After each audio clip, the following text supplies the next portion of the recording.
김현정의 뉴스 쇼.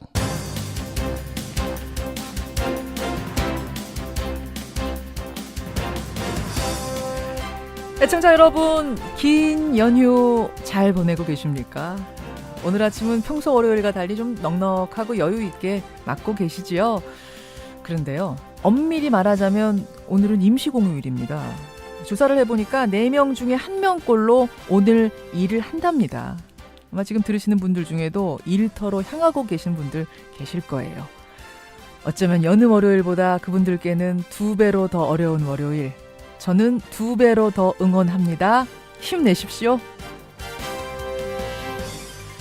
김현정의 뉴스쇼, 오늘은요, 추석과 관련된 내용들로 좀 특별하게 꾸며봤습니다.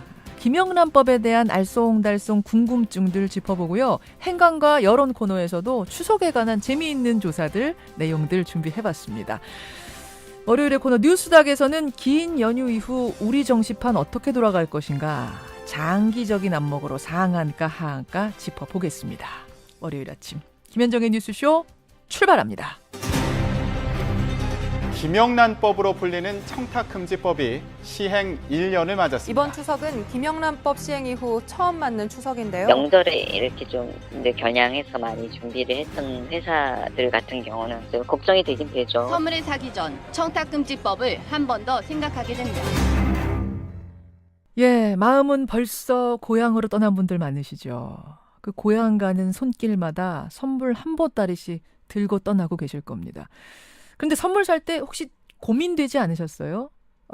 가서 만나는 친척이 교사인데 혹은 공무원인데 이거 선물 5만 원 넘어도 되는 건가 아닌가?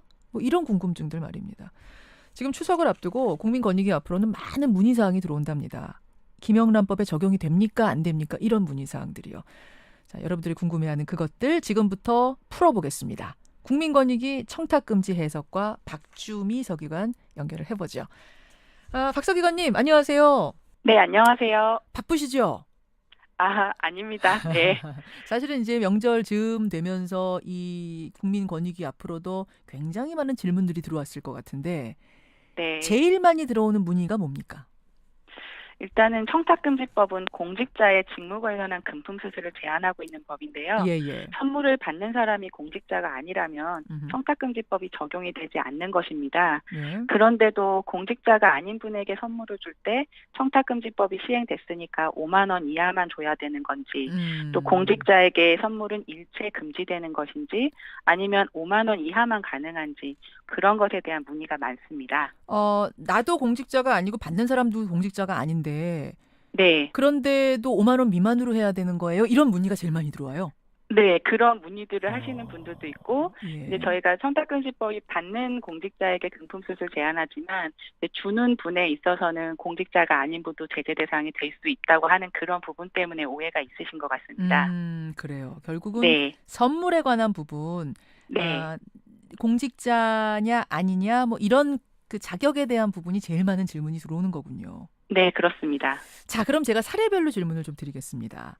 네, 제가 주부예요. 주부인데 추석 선물을 하려고 하는데 가족, 친지, 친구들한테 선물을 하려고 합니다. 네, 그중에는 공직자인 경우도 있고 아닌 경우도 있습니다. 네. 어떻게 선물을 해야 하나요?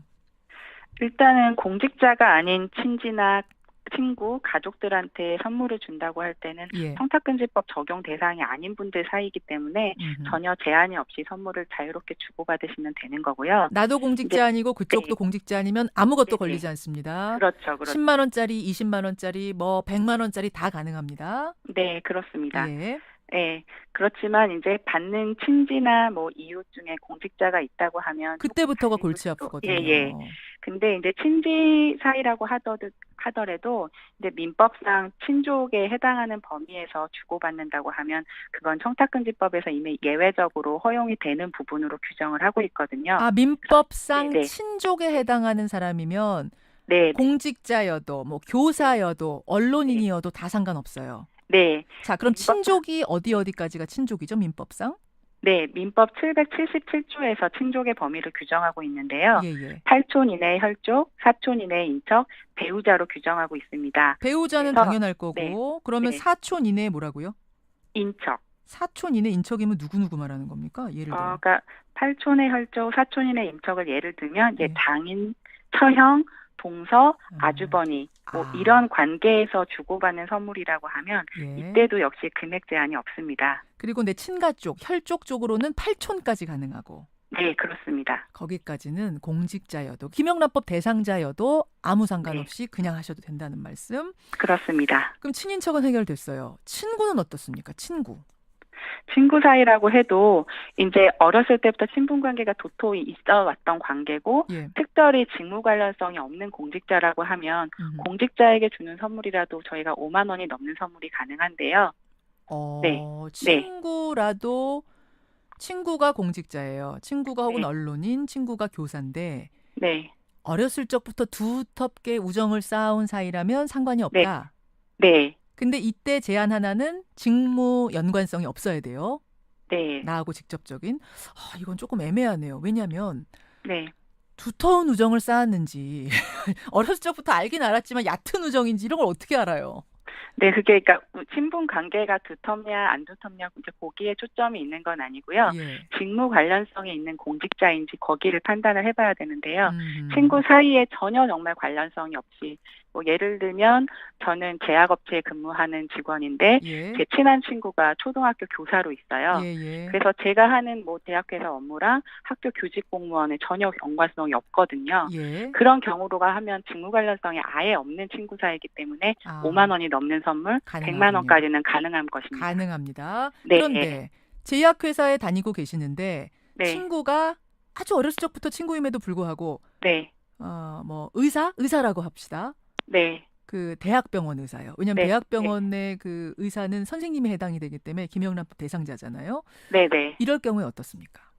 대학병원 의사는 말씀하신 것처럼 지금 청탁금지법 적용이 대상이 되는 공직자이고요. 예. 근데 제약회사 직원하고 대학교 같은 경우는 이제 의약품 관련에 있어서 뭐 구매가 진행되다거나 납품 절차가 진행되는 그런 관계가 있을 수가 있습니다. 연관성이 그래서 있죠. 네, 근데 그냥 단순히 그냥 친구 사이고 그러한 관계가 전혀 없이 오고 가는 선물이라고 하면 역시 여기도 직무 관련성이 없다고 볼 수 있는데, 근데 만약에 그런 관계에 지금 얽혀 있고 구매가 진행 중이거나 납품 절차가 진행돼야 되는 그런 관계에서 선물을 주고받는다고 하면 그때는 직무 연관성이 전혀 없는 친구라고는 할 수 없거든요. 잠깐만요. 그럴 때는 네네. 제약회사 직원하고 대학병원 교수인데 친구 사이인데 네. 그냥 일반적으로는 연관성이 앞으로 있을 수는 있지만 네. 지금 그 제약회사랑 이 대학병원이 뭐 계약을 맺고 하고 있는 거라든지 직접적인 연관이 없으면 없는 걸로 본다. 네, 그러니까 직접이라기보다는 어쨌든 그냥 뭐 그런 업무 연관성이 있을 가능성만으로는 직무 연관성이 바로 있다고 단정하기는 어려우니까요. 예, 그냥 친구 사이에서 오고 가는 거면 일반적인 친구 사이에서 주고받는 그런 관계가 되는 거고요. 이제 예외적으로 그런 계약 관계가 진행 중이라고 할 때는 그때는 직무 관련 공직자가 되는 겁니다. 이게 참 좀 애매한 지점들이 있다 보니까 이게 시간이 가도 계속 헷갈리는 헷갈린다는 분들이 계실 수밖에 없어요. 지금 약간 설명을 듣고 나니까 이해가 되네. 가능성만으로는 연관 가능성만으로는 친구 관계에서 안 되진 않는다. 네. 그럼 친구 관계가 아니에요. 네. 친구 관계가 아닌 상태에서 제약회사 직원하고 대학병원 교수 지금 현재의 계약 관계는 없습니다. 연관성은 없습니다. 네. 이런 경우는 어떻습니까? 그런 경우도 이제 뭐 잠재적 가능성은 있기는 있지만, 근데 지금 그냥 일반 친분 사이가 전혀 없다고 하면, 근데 제약회사랑 그러니까 일반 대학 교수, 대학교 의사와는 직무 관련성이 뭐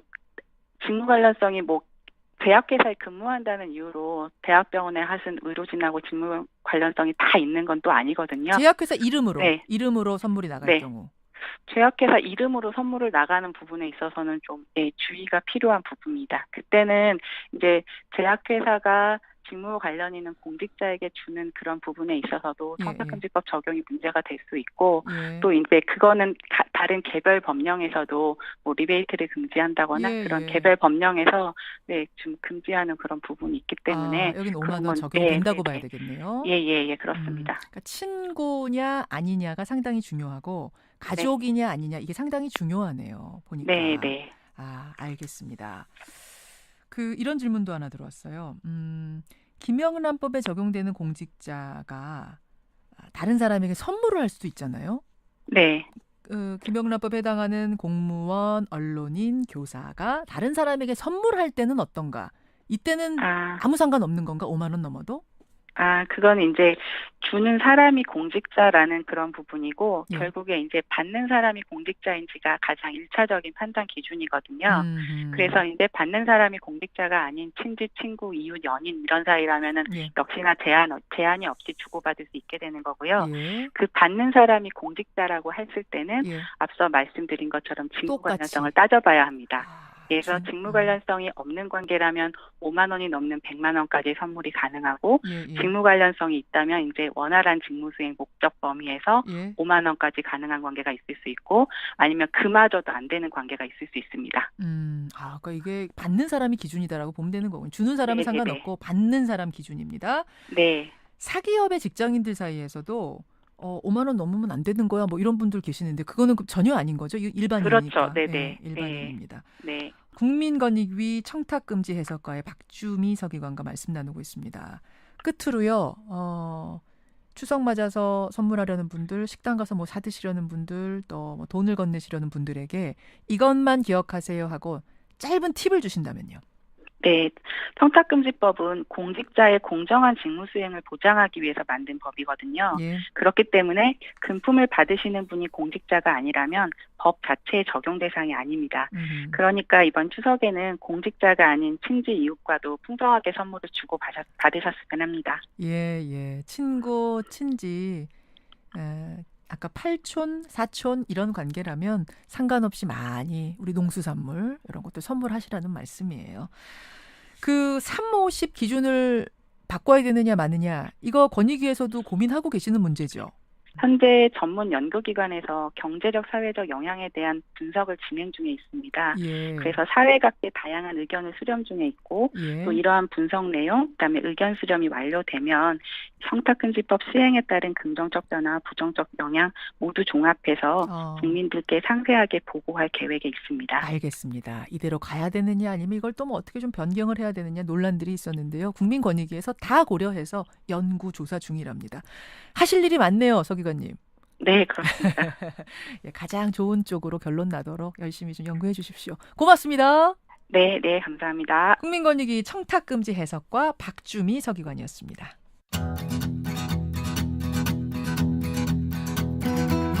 김현정의 뉴스쇼는 청취자 여러분의 참여로 이루어집니다. 트위터, 페이스북, 레인보우 게시판, 그리고 단문 50원, 장문 100원의 유료 문자 샵 1212, 우물정 1212 통해 참여하실 수 있습니다.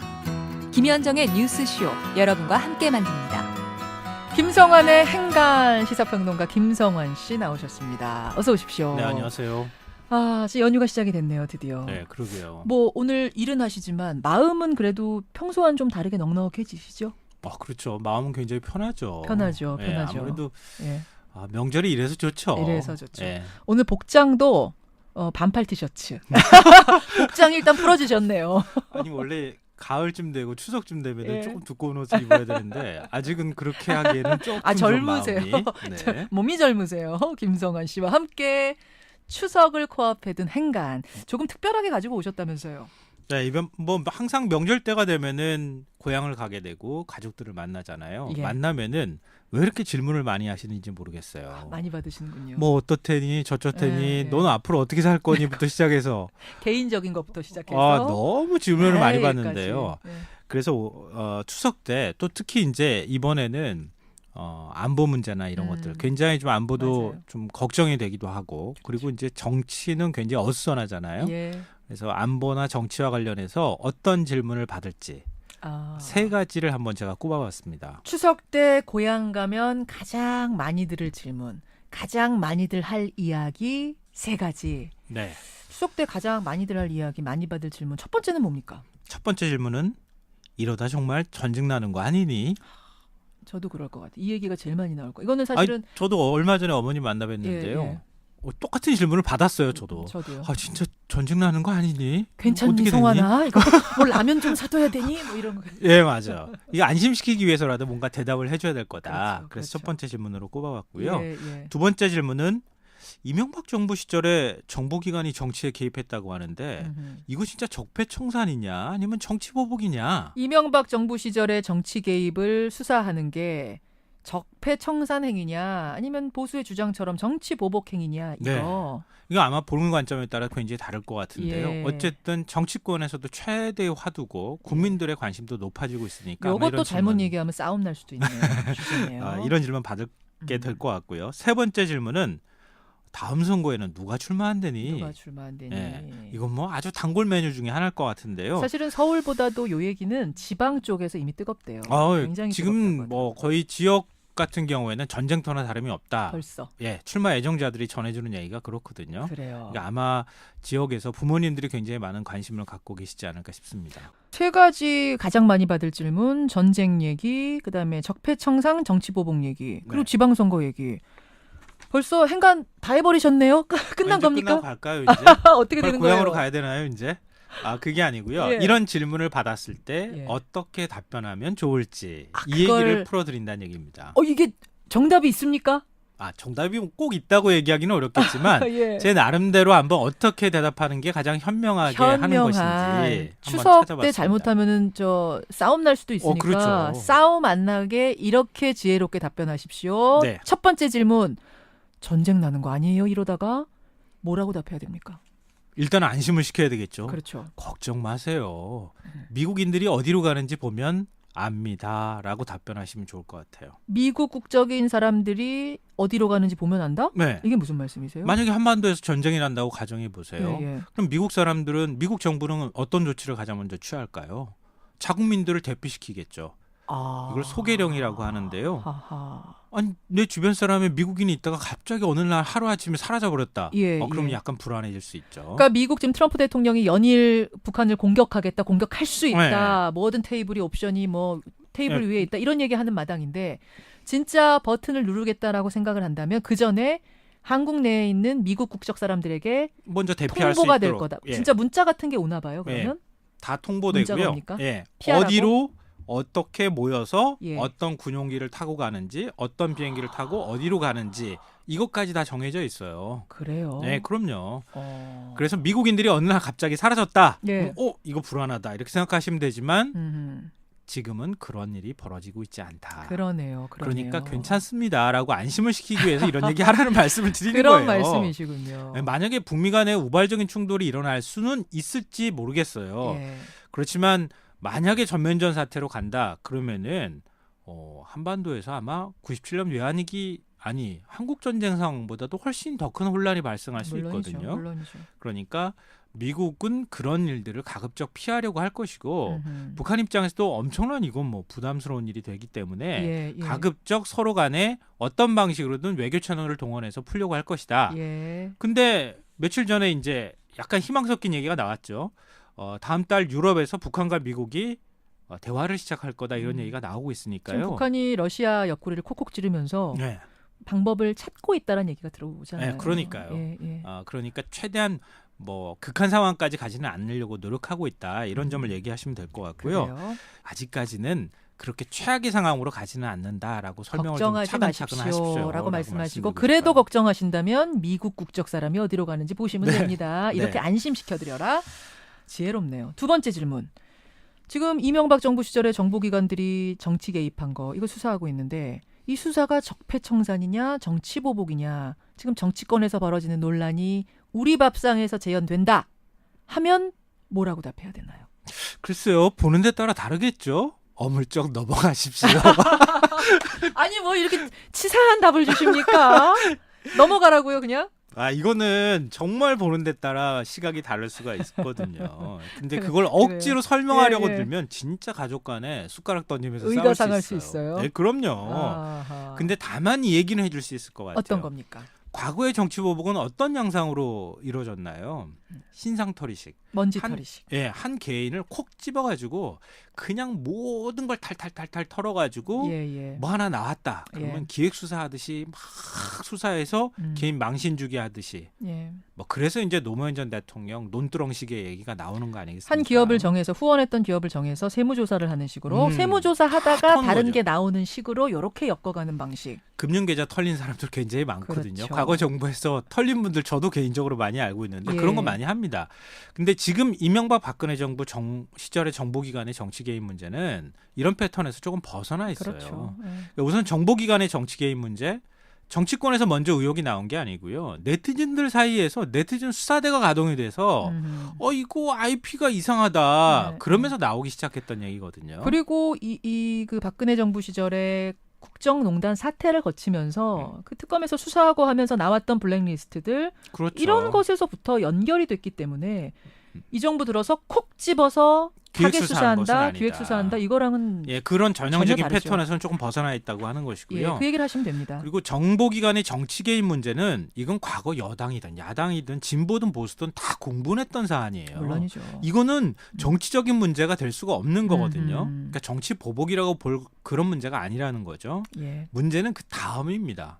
누가 이런 걸 지시했느냐. 예. 여기로 가면 얘기가 좀 달라져요. 이명박 전 대통령이 알고 지시를 한 거냐? 아니면 이 전 대통령까지 몰랐느냐? 네. 근데 과거에는 정보기관의 어떤 정치 개입 문제가 나왔지만 대통령까지 수사가 올라간 적은 없었어요. 예. 근데 지금은 이명박 전 대통령 이름이 거론되고 있거든요. 그렇죠. 근데 과연 이명박 전 대통령의 형사처벌 문제까지 나올 때 그때 충분한 증거가 나온 뒤에 검찰이 독립적으로 수사를 하고 있는지 아닌지를 살펴보시면 되는데 독립적으로 수사하는 것 같지 않고 충분한 증거가 나오지 않는데 이명박 전 대통령을 무리하게 기소하고 뭐 검찰 소환을 한다. 그러면 정치보복이라는 거 주장할 명분이 좀 생기고요.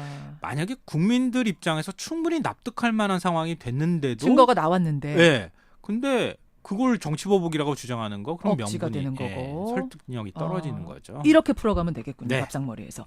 자, 밥상머리에서 나올 법한 질문 세 번째 질문. 다음 지방선거에는 누가 나온대니? 이거는 뭐라고 답해요? 이건 지역마다 다 다르겠네요. 그렇죠. 답이 근데 우리나라 지방선거에 아주 독특한 특성이 있어요. 뭡니까? 어느 지역에 살고 있다 하더라도 꼭 서울시장 누가 나오는지 묻더라고요. 그렇죠. 왜냐하면 서울시장 자리가 갖는 상징성이 있고 서울시장 거쳐서 대통령이 된 케이스도 있고 뭐 이렇다 네. 보니까 그런 거 아니겠어요? 과거에 지방선거 거의 초창기 무렵에요. 그때 조순 그 서울시장이 이제 후보로 출마했거든요. 예. 그때 지역에 있는 모든 분들이 나 조순 뽑을 거야 이렇게 얘기했다 그랬죠.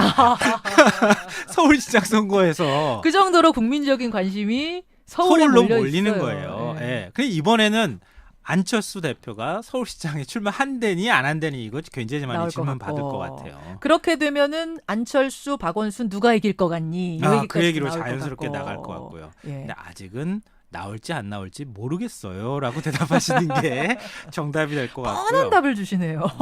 그럼 경기도지사는 경기도지사 같은 경우에는 남경필 지사하고 이재명 성남시장이 지금 뜨거운 논쟁을 벌이고 있잖아요. 이미 거기는 저 무상 교복, 뭐 청년 배당 이런 거 가지고 네. 붙었어요. 근데 후보도 아닌데 지금 후보인 것처럼 싸우고 있어요. 음흠. 근데 이거는 일종의 스포트라이트 효과를 노리기 위해서 뭡니까? 약간 의도적인 싸움을 하고 있다고 볼 수 있거든요. 주목을 받기 위해서. 네. 아직 후보로 정해진 거 아닙니다. 이렇게 얘기하시면 될 것 같아요. 경쟁자가 많아요. 그 당의 후보로 정해진 거 아닙니다, 아닙니다. 하면서 빠져나가면 답이 좀 그러네요. 그런가요? 굉장히 후보들 나머지 지금 예비 후보들 예. 많아요. 저 이름 거론하기는 좀 그렇지만 예, 맞아요. 당내에서 줄줄이 많거든요. 맞아요. 거기서 떨어질 수도 있어요. 그렇게 얘기를 하면 된다. 예. 지금 지역 정가는 굉장히 전쟁터나 다름이 없는 상황인데요. 예. 다만 이번 지방선거 같은 경우에는 주목할 부분이 몇 가지 지점이 있어요. 뭡니까? 지방선거가 5당 체제로 치러질 것이냐 음. 아니면 정계 개편을 통해서 여러 당이 이합집산을 한 뒤에 지방선거가 치러질 거냐. 또 하나 굉장히 큰 관심되는 건 개헌 투표가 있을 수도 있습니다. 근데 만약에 개헌 투표를 내년 지방선거에서 같이 한다. 예. 그러면 역대 최대 투표율이 나오는 지방선거가 될 수도 있습니다. 근데 저는 개헌 얘기를 하려면 벌써 시작했어야 될 것 같은데 조금 늦었다는 느낌은 들어요. 그래도 잘 모르겠어요. 좀 지켜봐야 될 그 것 부분은 같긴 잘 한데요. 모르겠어요. 예. 어떻게 불이 붙을지는 아직 아무도 예측할 수가 없습니다. 자, 오늘 행간 밥상머리에서 나올 법한 정치 이슈들 짚어주셨습니다. 그리고 어떻게 답하는 게 싸움이 안 나는 길인가 네네. 지혜로운 답변들 주셨어요. 김성환 씨 감사드리고요. 네. 추석 명절 잘 보내시고요. 네. 추석 명절 잘 보내십시오. 고맙습니다. 고맙습니다. 김현정의 뉴스쇼 1부는 여기까지입니다. 저는 잠시 후 2부로 돌아오죠.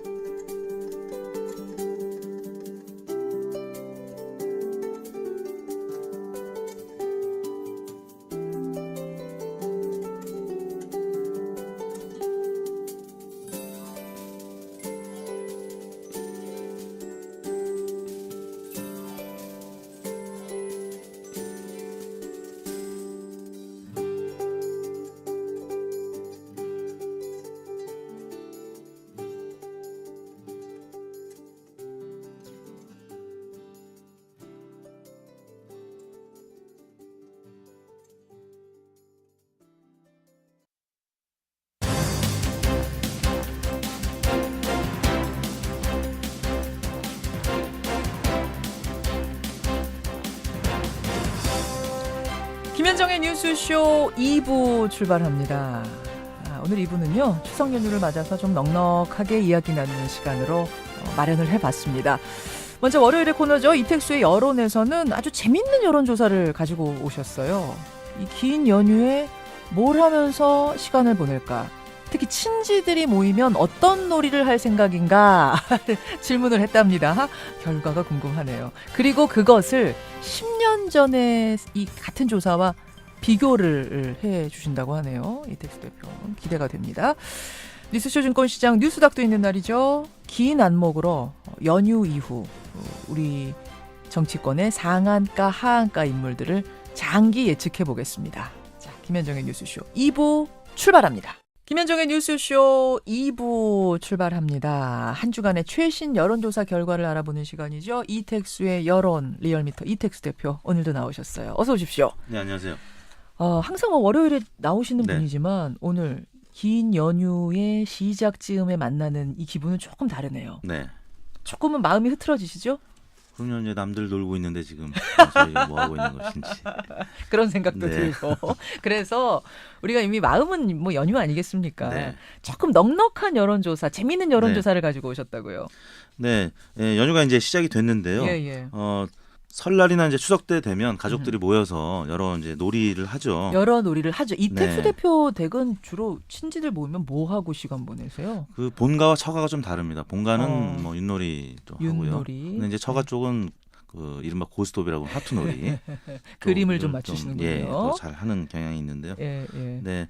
근데 요즘에는 뭐 윷놀이, 이 화투놀이 잘 안 했던 것 같습니다. TV를 요새는. 많이 보거나 그러게요. 모여서 이제 담소를 나누거나 예. 그런 경우가 더 많았던 것 같습니다. 근데 저희도 윷놀이 하는 편이거든요. 네. 윷놀이 처음엔 뭐 애들 같이 윷놀이를 네. 다 좀 귀찮은 듯이 하면서 시작을 하는데 일단 시작하고 나면 이게 은근히 불이 붙어요. 그럼요. 그리고 판당 작은 돈이라도 걸잖아요. 네. 그러면 굉장히 흥미진진해집니다. 좀이라도 내기를 하면 제가 라디오 굉장히- 재판정이 수요일 날 준비가 되는데 네. 라디오 재판정에서는 이 어디까지가 오락이고 어디까지가 내기인가 이걸로 네, 한번 네. 해보려고 하거든요. 전에 보도를 보니까 한 20만 원? 그 판돈이 20만 원 이상이면 도박이다. 요거는 수요일 라디오 재판정에서 확인하시면 되고요. 네네. 다시 우리 얘기로 돌아와서 연휴에 모이면 여러분 친구들끼리 뭘 하고 노십니까? 질문을 했죠. 김현정의 뉴스쇼 의뢰입니다. 네, 저희가 지난 9월 28일 날 조사를 했는데요. 예. 성인 9,573명에게 접촉을 해서 최종 500명의 응답을 완료해서 예. 5.2%의 응답률이었습니다. 유무선 전화 면접 및 자동응답 혼용 방식이었고요. 표본 오차는 95% 신뢰 수준에서 플러스 마이너스 4.4%포인트였는데요. 예. 다음과 같이 물었습니다. 선생님께서 올해 추석에 가족들과 오락을 즐긴다면 다음 중 어느 오락을 가장 선호하십니까? 가족들과 이렇게 물었는데요. 어떤 오락을 하는 걸 가장 선호하십니까? 1번 1번이 노래방이었고요. 노래방. 2번이 보드게임, 3번이 윷놀이, 4번 카드게임, 예. 5번 컴퓨터 게임, 6번 화투놀이, 화투놀이. 네, 7번 기타, 8번 잘 모르겠다 이렇게 아. 물었는데요. 가장 많이 나온 응답은 윷놀이 19.4%로 나타났고요. 야, 저희 집안하고 비슷한 분들. 네. 19.4% 윷놀이. 네, 5가정 중 1가정은 윷놀이를 하는 것으로 나타났고, 예. 그다음에 화투놀이 10.8%. 차이가 꽤 나네요. 윷놀이 19.4, 화투놀이 10.8. 네. 그리고 그리고 노래방 7.1%, 예. 또 보드 게임 5.7%, 그다음에 컴퓨터 게임 3.4%, 예. 그리고 카드 게임 카드 2.2% 순으로 나타났습니다. 윷놀이를 하는 분들이 이 수치상으로 볼 때는 사실 보기가 여러 가지가 있으니까 19.3은 상당히 높게 나온 거잖아요. 그렇죠. 어떻게 연령별로 분석을 해보셨어요? 연령별로는 40대가 윷놀이를 가장 많이 선호하는 것으로 나타났는데 25.3%, 예. 그리고 20대가 그 다음이었습니다. 22.9%, 예. 30대가 22.6%, 60대 이상이 그 다음으로 14.7%, 50대가 가장 낮았는데요. 예. 윷놀이, 화투놀이가 13.1%로 동률로 나타나서 역시. 화투놀이를 50대가 좀 더 많이 하는 것으로 나타났습니다. 50대에는 윷놀이와 화투놀이가 동일하게 동률로. 이걸 분석을 해보셨을지 모르겠는데 혹시 네. 지지 정당별로도 오락의 이 선호도가 다르던가요? 네, 차이가 있었습니다. 자유한국당 지지자들만 화투가 1위로 높게 나타났는데 13.7%. 이거는 왜 그럴까? 왜 자유한국당만 화투가 1위일까요? 이건 뭐 이념 이런 문제 때문이라기보다는 예. 연령대가 자유한국당 지지층이 높기 조금 때문에 높으시다 보니까 50대, 60대가 이제 주로 지지하는 정당이기 때문에 화투가 높게 나타났고요. 그럴 수 있겠네요. 오차 범위이긴 합니다만 윷놀이가 그 다음으로 11.9%로 두 번째로 나타났고. 그러면 정의당은 어떨지 궁금해요. 왜냐하면 정의당은 좀 젊은 층들이 많이 그렇습니다. 지지하는 당이기 때문에 네. 어때요? 윷놀이가 18.9%로 자유한국당 13.7%보다 5%포인트 높았고요. 예. 반면에 2위가 보드게임으로 14.4%로 나타났습니다. 역시. 네. 예. 그 다음에 이제 화투 11.9%. 예. 유일하게 다른 정당과 달리 보드게임이 2위로 두 자릿수로 나타났습니다. 그래요. 재밌네요. 그런데 이 조사를 여러분 10년 전에도 똑같이 해 보셨다고요. 네. 저희가 2007년 9월 달에 조사를 했는데요. 예. 당시에는 화투놀이가 근소하지만 1등으로 나타났습니다. 14.5%. 화투가. 네, 이번에 10.8%였는데 그러네요. 지난 10년 대비 한 3.7%포인트가 빠진 거고요. 예. 윷놀이가 이제 두 번째였습니다. 오차 예. 범위내긴 합니다만 14%로 화투놀이보다 0.5%포인트 낮았습니다. 예. 그다음에 컴퓨터 게임 9.4%. 컴퓨터 게임이 아까 이번 조사에서는 3.4%로 다섯 번째였는데 당시에는 세 번째로 높게 나타났고요. 10년 전이 그러니까 컴퓨터 게임은 더 인기가 많았다는 얘기네요. 네. 지금보다는 이제 모바일이 좀 적고 그러네요. 컴퓨터가 더 보편화돼 있을 때니까요. PC 게임이니까. 네. 노래방이 이제 그 다음에 8.2%로 나타났었고, 예. 뭐 당시에 당구 2.7%. 남자들이 주로 이제 그 식사하고 나서 맞아요. 뭐 슬며시 나가가지고 없어지면 다 당구장에 가 있는. 그게 10년 전 풍속도였죠. 네네, 2.7%. 아마 그 이번에 보기에서 이제 기타로 묶여 있는데요. 예. 아마 이번에도 넣었으면은 아마 비슷하지 않았을까 당구도. 싶습니다. 그다음에 그래요. 골프가 1.5%, 예. 볼링이 0.7%. 그러고 보니까 당구하고 볼링장이 10년 전에 비해서 지금 많이 없어지지 않았어요? 없어지다가 최근 들어서 예. 당구장도 많이 늘어나는 편이고요. 그래요? 볼링장도 락볼링장으로 해서 젊은 친구들이 많이 가더라고요. 변신을 해서 다시 생기는 네네. 중입니까? 저도 안 가다가 요즘에 예. 당구장은 이제 뭐 친구들과 간다든지 볼링장은 가족들과 간다든지 그래요. 최근 들어 조금 증가하는 것 같습니다. 그럼 이제 수치상으로 10년 전하고 비교를 해보면 화투놀이가 네. 예전에 비해서 상당히 떨어진 걸 느낄 수가 있거든요. 사실은 네네. 저는 이번에도 조사하면 화투놀이가 1위 나올 줄 알았어요. 네네. 고스톱이. 근데 왜 윷놀이가 훨씬 압도적인 1위일까요? 어떤 변화일까요? 두 가지 이유가 있을 것 같은데요. 하나는 화투와 관련된 이제 불미스러운 보도가 가끔 나옵니다. 가족들 간에도 그렇죠. 그냥 푼돈이라고 해서 시작을 했지만 좀 예. 판이 커지고 그러다 보면 예. 잃은 사람이 신고해서 이건 도박이었다라고 얘기하거나 실제로 있어요, 이런 네. 집들. 가끔은 또 폭력 사건까지 칼부림도 번지는 일어나고 뭐 이랬던 거 그런 기억나네요. 뉴스들이 나오기 때문에 이런 화투놀이가 이제 점차 줄어드는 것이 아닌가 싶고, 두 번째는 예. 현금을 잘 안 갖고 다닙니다. 요즘에는 지갑에 모바일페이 현금만이. 카드로 주로 하기 때문에 그렇죠. 그러니까 10년 전만 해도 뭐 가령 택시도 다 현금으로 결제했던 시기라면 그럼요. 지금은 이제 현금을 안 갖고 다니다 보니까 내기를 하기가 좀 어려운 상황이 됐고 그렇다고 뭐 모바일페이로 이 돈을 건네줄 수도 없는 거고 적으라고 나중에 찍어주겠다고 네. 이럴 수도 없고 하니까 그렇습니다. 그러다 보니까 화투놀이는 점점 줄어드는 추세. 반면에 윷놀이는 돈 걸고 하는 집이 많지 않으니까 그렇죠. 윷놀이가 더 많아지는. 그렇죠. 윷놀이 하다가 싸우는 경우는 별로 없습니다. 윷놀이는 팀플레이고 그렇죠. 뭐 끝나고 나서도 네. 저도 혹시 네. 돈 걸었다가 지더라도 그렇게 네. 크게 기분 나쁘진 그렇죠. 않아요. 윷놀이는. 네, 모처럼 가족들이 모여서 이제 팀으로 하는 거니까 그렇죠. 이 가정 이 화목에도 더 도움이 되는 게임이죠. 네. 예. 재밌네요, 이 조사. 네. 화투놀이가 올해는 1위를 못했다는 네. 거 재미있습니다. 화투 제조사에는 좀 죄송한 얘기지만 예. 아무튼 바람직한 현상이 아닌가 싶습니다. 그래요. 정례조사로 넘어가겠습니다. 이번 주 뭐 연휴긴 하지만 정례조사 돌리셨네요.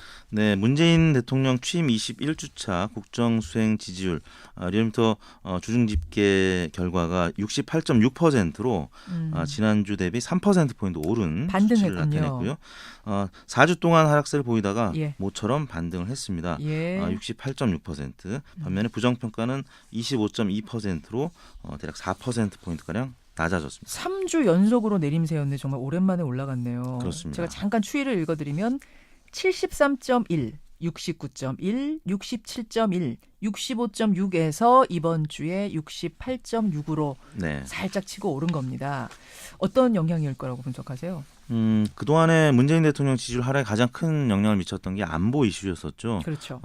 그런데 이제 이번 주에는 유엔 연설을 기점으로 해서 전술 핵무기 재배치 주장을 비롯한 안보 관련 이슈들이 좀 잠잠해졌습니다. 예. 반면에 고 노무현 대통령과 관련된 막말 논란, 또 MB 정부의 블랙리스트 대선 개입 의혹 수사 그렇죠. 등등이 있었고요. 또 여야 대표 회담 추진 그래서 이제 만났죠.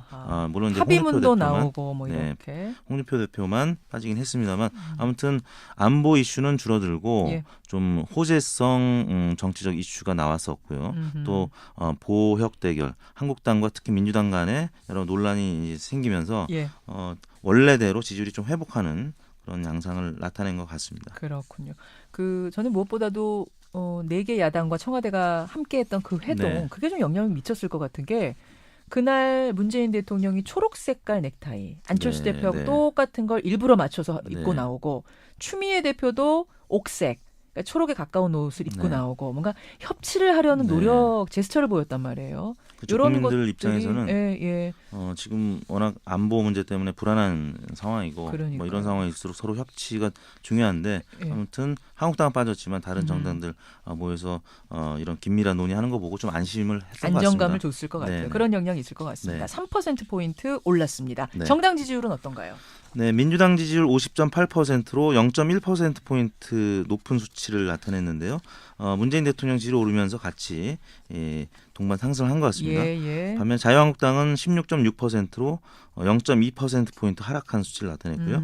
국민의당 1.1%포인트 오른 6.6%로 예. 3위로 다시 올라섰고요. 아. 바른정당이 1%포인트 빠진 5.4%로 나타났고요. 예. 정의당이 5.4%, 0.2%포인트 오른 수치를 나타냈습니다.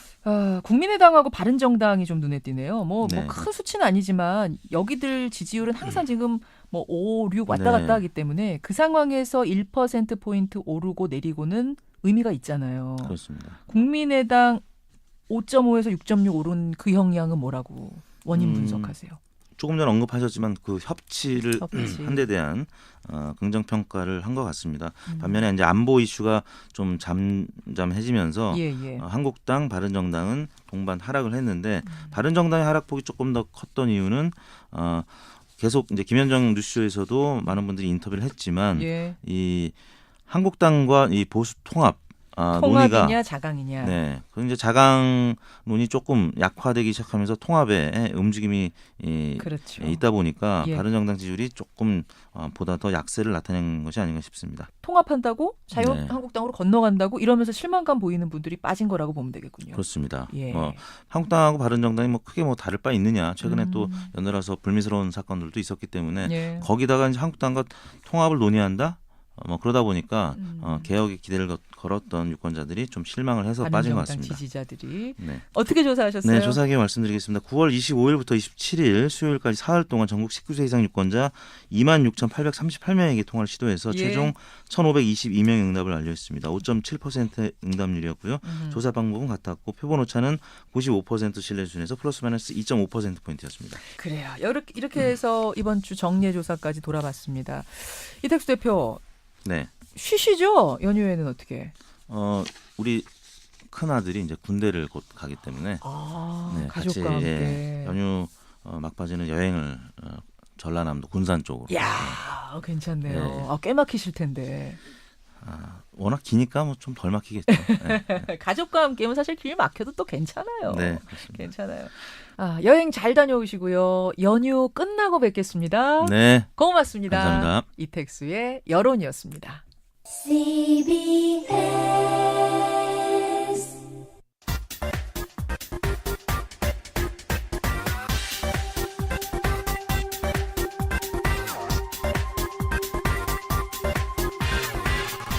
미국엔 나스닥, 우리나라엔 코스닥이 있다면 뉴스쇼에는 뉴스닥이 있습니다.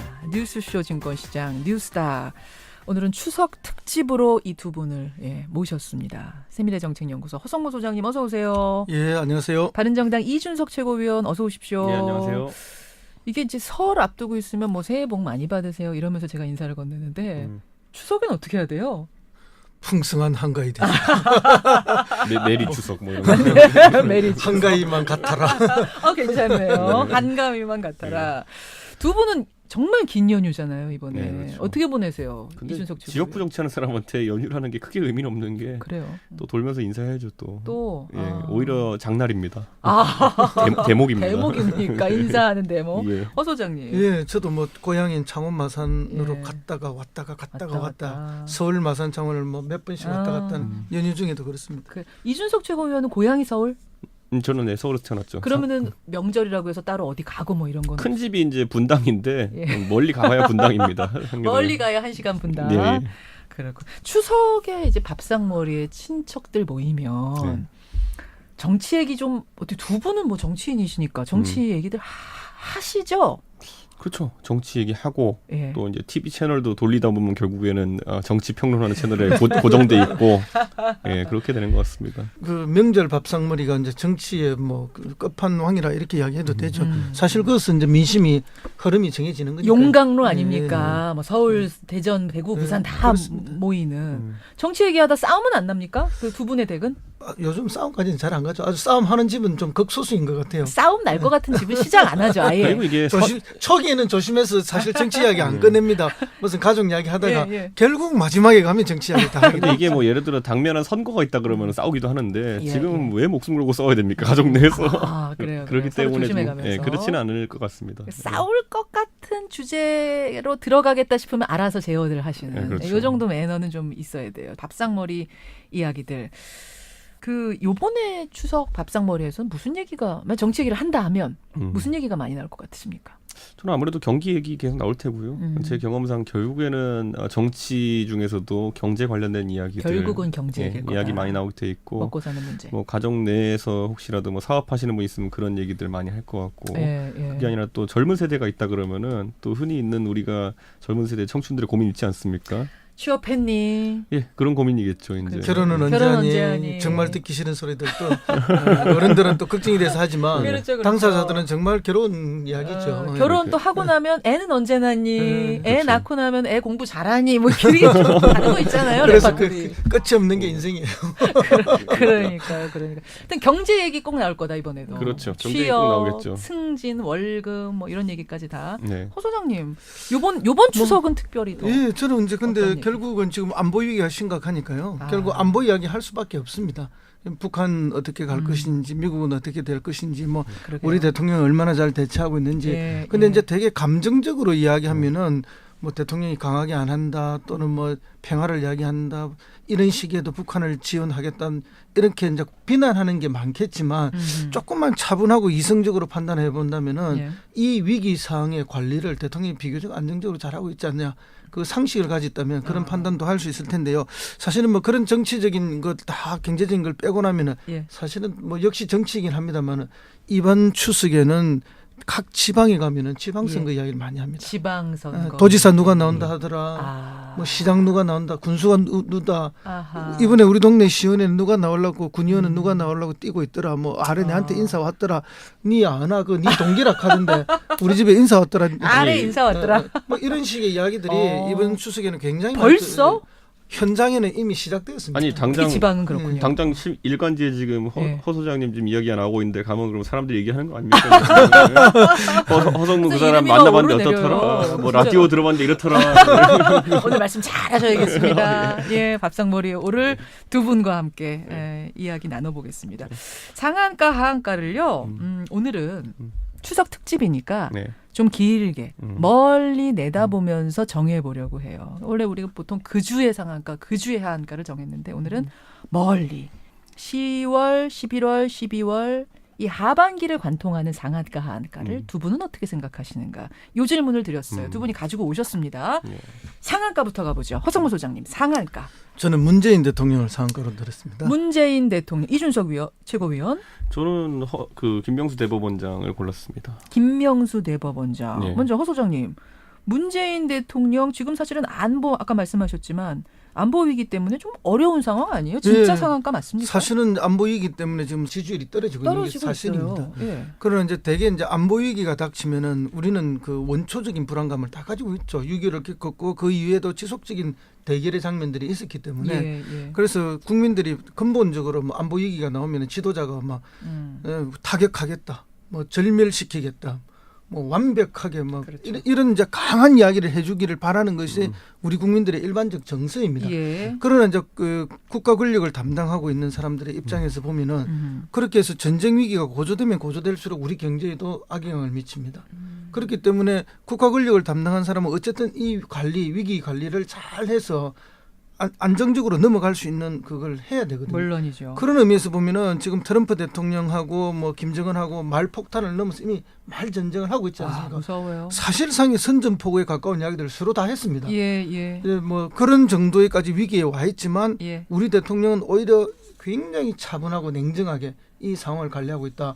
그리고 이 안보 위기가 그러면 이번에 한 번으로 이렇게 왁 하고 뭐 완전 대한민국과 국제 질서가 정리가 되느냐? 예. 결코 그렇지 않다는 거죠. 그렇죠. 예, 이 위기 상황이 넘어가면 또 길게 우리는 남북 관계 관리해야 되고 우리 주변 사강을 관리해서 대한민국 국익에 맞는 방향을 끊임없이 추구해 가야 되는데 예. 그런 면에서 보면 우리 대통령과 집권 세력이 흥분해서는 절대 안 된다. 감정적이어서는 안 된다. 매우 이성적이고 차분하고 우리가 할 수 있는 게 별로 없다 하더라도 모든 대안을 총동원해서 이 상황을 관리해내야 된다.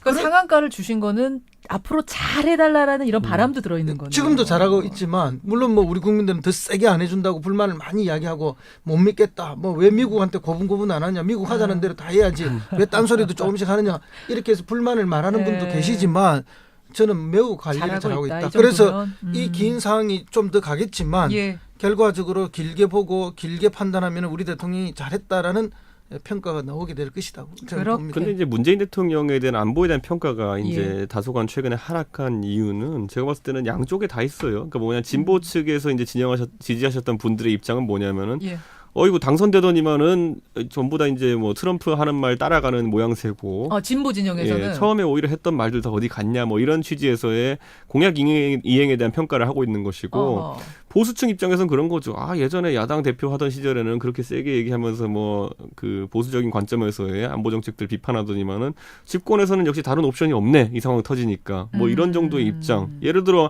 아까 평창올림픽 같은 경우 얘기하더라도 처음에 이제 집권 초기에는 아이디어 차원에서라도 정권에서 어떤 얘기가 나왔냐면은 뭐 북한이랑 해서 분산 개최한다, 뭐 공동 개최한다 이런 얘기까지 나오던 상황 속에서 지금 와서 그걸 몇 달 전 이야기들을 되짚어 보면은 도대체 무슨 소리를 했던 거냐 이런 식의 얘기가 나올 수밖에 없는 약간 그러니까 결국에는 진보층 같은 경우는 과거에 노무현 대통령이 이라크 파병하면서 다소 돌아섰던 것 같은 그런 효과가 있는 것이고 보수층에서는 약간의 조소하는 이런 모양새가 아닌가. 양쪽에 지금 끼인 신세다 뭐 그 이렇게 두 가지가 지금 거예요? 대통령을 가장 곤란하게 하는 지점이 아닌가. 안보에서 이렇게 해도 좀 약간 그럼 상한가에는 동의하기 어려우세요? 그런 제 생각에는 상한가 대통령께서 이걸 상황 관리를 잘하신다면은 뭐 상한가가 될 수 있겠지만은 저는 이미 약간 구조적으로 안보에 있어가지고 가지고는 어려운 상황이다. 위험한 상황에 왔다는 생각합니다. 그러니까 이제 누가 대통령이 돼도 누가 집권 세력이 돼도 우리의 안보 부분은 정말 쉽지 않은 거죠. 맞아요. 그리고 과거처럼 뭐 일방적인 그 냉전 시대 때 미국만 따라가면 되던 그런 시절도 아니지 않습니까? 그런 어려움이 있다는 것을 이제 우리 국민들이 같이 인식을 해 주시는 게 정말 필요한 시점이라는 생각이 들고요. 그럼에도 불구하고 뭐 보수진 안보에 뭐 보수 안보가 따로 있고 진보 안보가 따로 있으니까 오로지 대한민국의 안보만 있는 건데 중요한 건 우리의 평화니까. 그렇죠. 그 안보도 평화를 위해서 있는 거지 뭐 그렇죠. 전쟁을 위해서 있는 안보가 아니지 않습니까? 물론입니다. 이제 그렇게 보면은 이 상황 속에서 얼마나 실리도 잘 취하면서 관리하느냐의 문제가 있는데 실제로 보면은 역대 그 보수 정권도 하지 못했던 실리를 많이 취했어요. 예를 들면 미사일 협정을 완전 개정한 거나 마찬가지지 않습니까? 그래서 그 미사일 탄두에 대한 무제한 이걸 우리가 이미 얻어냈습니다. 그리고 이제 핵 추진 잠수함 이 부분이 이미 공론화가 됐고 미국도 상당히 동의하는 수준으로 이미 가버렸어요. 물론 이제 그걸 초기에는 우리 기술이 부족하기 때문에 또 미국으로부터 기술을 사와야 되는 이런 비용의 지불의 문제도 있지만 그 결국 보면은 이 안보 위기 상황을 맞아 해서 우리가 얻을 수 있는 군사적 실리 는 우리 정부가 얻고 있다. 다 얻고 있는 거예요, 사실은. 오히려 보수 정권이 무능해서 못했던 거죠, 그런 것들이. 근데 이번에 이제 한미 정상회담 하면서 무기 구매를 결국은 미국이 우리한테 이제 하도록 하지 않았습니까? 그거는 뭐 언제나 있던 일이고요. 그리고 이제 지난번에 그 한미 정상이 통화를 하고 난 다음에 역시 트위터에 트럼프 대통령이 뭐 무기 구매 막 이런 걸 올렸는데 그건 전부 사실이 아닙니다. 제가 확인해 본 바에 의하면 고위층이 확인해 본 바에 의하면은 박근혜 정부 때 도입하기로 했던 F-35라든지 이런 것들에 대해서만 이야기가 된 거고. 이미 얘기됐던 거 확인한 수준이다. 이미 결정된 거에 대한 확인이었지 새로운 거에 대한 것은 더 사들이는 건 아니다. 전혀 없었습니다. 그래요? 전혀 없었는데 마치 트럼프 대통령이 뭔가 새로운 게 더 있는 것처럼 그렇게 이제 페이스북에 올렸을 뿐이고. 그것도 국내 정치용이라고 보시는 그렇습니다. 거예요, 트럼프? 자기 국내 정치용이죠. 지난번 정권에서는 사실은 뭐 굉장히 핵심 기술을 넘겨받는 조건으로 F-35를 이야기했지만 하나도 못 넘겨받지 않았습니까? 이제 이런 부분에서도 굉장히 실용적인 군사 외교 정책을 가져갈 거라고 봅니다. 그다음에 북한에 대해서도 매우 직접적인 경고를 분명하게 하지 않습니까? 자기들이 미사일 발사할 때 우리도 햄머2 두 번이나 대응 발사했습니다. 그다음에 벙커버스터라고 이야기하는 타우러스입니까? 독일제. 그것도 우리가 발사를 해서 당신들 킬체할 수 있다는 걸 분명하게 우리가 보여줬습니다. 그런 거 한 발 쏠 때마다 20억, 30억이 들어가는 거 아닙니까? 그래요. 그렇지만 그 역대 보수 정권도 그걸 못했던 거거든요. 그럼에도 불구하고 문재인 정부에서는 강력하게 우리도 대응할 수 있다는 걸 실제로 보여주는 거예요. 굳이 얘기하면 지금 그런데 뭐 문재인 정부에서 과시하고 있는 무기들 전부 다 개발 또는 도입이 보수 정권 때 진행됐던 것이고 타우러스만 하더라도 도입이 이제 박근혜 정부 시절에 된 건데 지금 이제 문재인 정부의 새로운 그러면 어떤 무기 체계나 이런 것들 킬체인 같은 것들도 이번에 보면 사실상 아주 도입이 어렵다는 형식으로 결론이 나고 있거든요. 저는 지금 이 상황에서 문재인 대통령께서 뭐 안보도 그렇지만은 결국에는 어떤 정권이든지 가장 위기 상황은 뭐냐면은 공약 상황과 그다음에 나중에 실제 실현되는 상황이 달라지면 문제가 생기는 것이고 박근혜 정부는 제가 겪어봐서 느끼는데 제가 박근혜 정부 제가 탄생한 데 일조했던 사람이지만은 뭔가 모델하우스랑 실제 배달이 된 집이 다르기 시작하면은 그때부터 불만이 생기는 겁니다. 처음에 박근혜 정부에서 이거 하겠다 그랬는데 나중에 하는 걸 보니까 전혀 아니에요. 인사다 보니까 윤창중 같은 사람 들어오고 이래가지고 제가 처음에 얼마나 비판했는데 그러니까 그런 지점처럼 지금 예를 들어 생각해 보시면은 문재인 정부 초기에 아젠다로 세웠던 거, 에드벌론 띄웠던 것들 다 어디 갔나 싶은 생각이 드는 게 사드 배치, 전략성 모호성 유지하겠다 그랬는데 지금 이미 임시 배치 급하게 하는 걸로 결정 났고 뭐 한일 군사 정보 보호 협정 다 이미 갱신하는 걸로 결론 났고 그거 외에도 보면 4대 강도 상시 수문 개방하겠다 했다가 이제 안 하는 걸로 결론 났고 결국에는 지지층이 봤을 때 이거 약간 모델하우스랑 지금 배달된 집이 다른데라는 생각이 들기 시작하면은 이게 왜 중요하냐면은 어느 정권이든지 후보 시절에 공약을 만들 때는 내 철학대로 만듭니다. 내가 생각하는 대로 내 머리가 가는 대로 만들게 되는데 나중에 실제 해보니까 안 된다 그러면은 몸이랑 머리랑 따로 노는 순간이 더 와요. 알겠습니다. 그렇게 되니까 그런 지점이 이제 나타나기 시작했다는 걸 아주 위험한 징표로 받아들여야 되고 저는 그 핵심 지지층이 여기에 대해서 이제 조금씩 반을 하고 있다는 게 저는 오히려 위험한 지점이라고 봅니다. 자, 제가 정리 좀 하겠습니다. 끝이 안 나요. 이 토론은 끝이 안 나기 때문에. 그러니까 지금 허 소장님은 하여튼 지금 할 수 있는 환경에서 최선을 다하는 거다. 그런 의미에서 상한가 잘하고 있는 거다. 문재인 대통령 상한가로 허 소장님은 골라오셨고 이준석 최고위원님은 상한가 뭐 골라오셨어요? 저는 김명수 대법원장 골랐습니다. 아까 김명수 대법원장이라고 하셨죠. 네. 막 대법원장이 됐으니까 뭐 좋긴 하지만 사실은 되는 과정에서 잡음이 많았거든요. 네, 그렇죠. 장기적으로는 상한가라고 보신 거예요? 잡음이 많았던 이유는 뭐냐면 이분이 되면은 뭔가 이제 많이 바꿔놓으려고 할 것 같다라는 이야기죠. 그러니까 그렇기 때문에 오히려 보수 쪽에서는 그 완급 조절을 위해 가지고 반대를 했던 건데 예. 지금 김명수 대법원장 지금 통과됐기 때문에 이제 아마 사법부에서 결국 사법 개혁이라는 거 김명수 대법원장한테 청문회 과정 중에서 뭘 할 겁니까 비전을 얘기해 보십시오 그랬더니 말할 수 없다 그랬어요 그때 전부 다. 그렇기 때문에 뭐 대단한 어떤 새로운 사법 개혁 시스템적인 비전이 있다고 보기보다는 결국에는 인적 청산을 할 것 같거든요. 그러다 보니까 양승태 대법원장도 퇴임하면서 약간 불편한 모양새를 이제 그랬죠. 비추기도 했는데. 예. 그 인적 그럼 청산이라는 건 뭐냐면 항상 갈등을 유발하게 돼 있습니다. 우리가 검찰도 보면 이번 정부 들어가지고 중앙지검장으로 윤석열 지검장 임명하고 이렇게 하는 과정 속에서 내보낼 사람들이 많이 생겼잖아요. 그렇게 해서 조직 불화가 어느 정도 생겼던 기억이 있거든요. 그렇기 때문에 지금 대법원 같은 경우에도 대법원장이 어쨌든 전국의 판사들의 인사권을 행사할 수 있는 상황 속에서 딱 지금 당장 생각 드는 거 지금 예를 들어 진영적으로 봤을 때 진보 진영에 있는 분들 같은 경우에는 영장 전담 판사분들한테 굉장히 불만이 많습니다 지금. 그럼 이분들에게 가지고 돼 있는 압력이 뭐냐면은 인사 요구거든요 지금. 그러니까 이 김명수 대법원장을 임명한 쪽에서의 인사 요구는 그건데 그렇다면은 이걸 과연 실행할 것이냐? 그럼 영장 전담 판사들을 예를 들어 교체하는 게 가능하다면 그렇게 했을 때 이제 법적 안정성이 항상 문제되는 거죠. 예를 들어 판사 바뀌었더니만은 판결의 어쨌든 방향성이 바뀐다.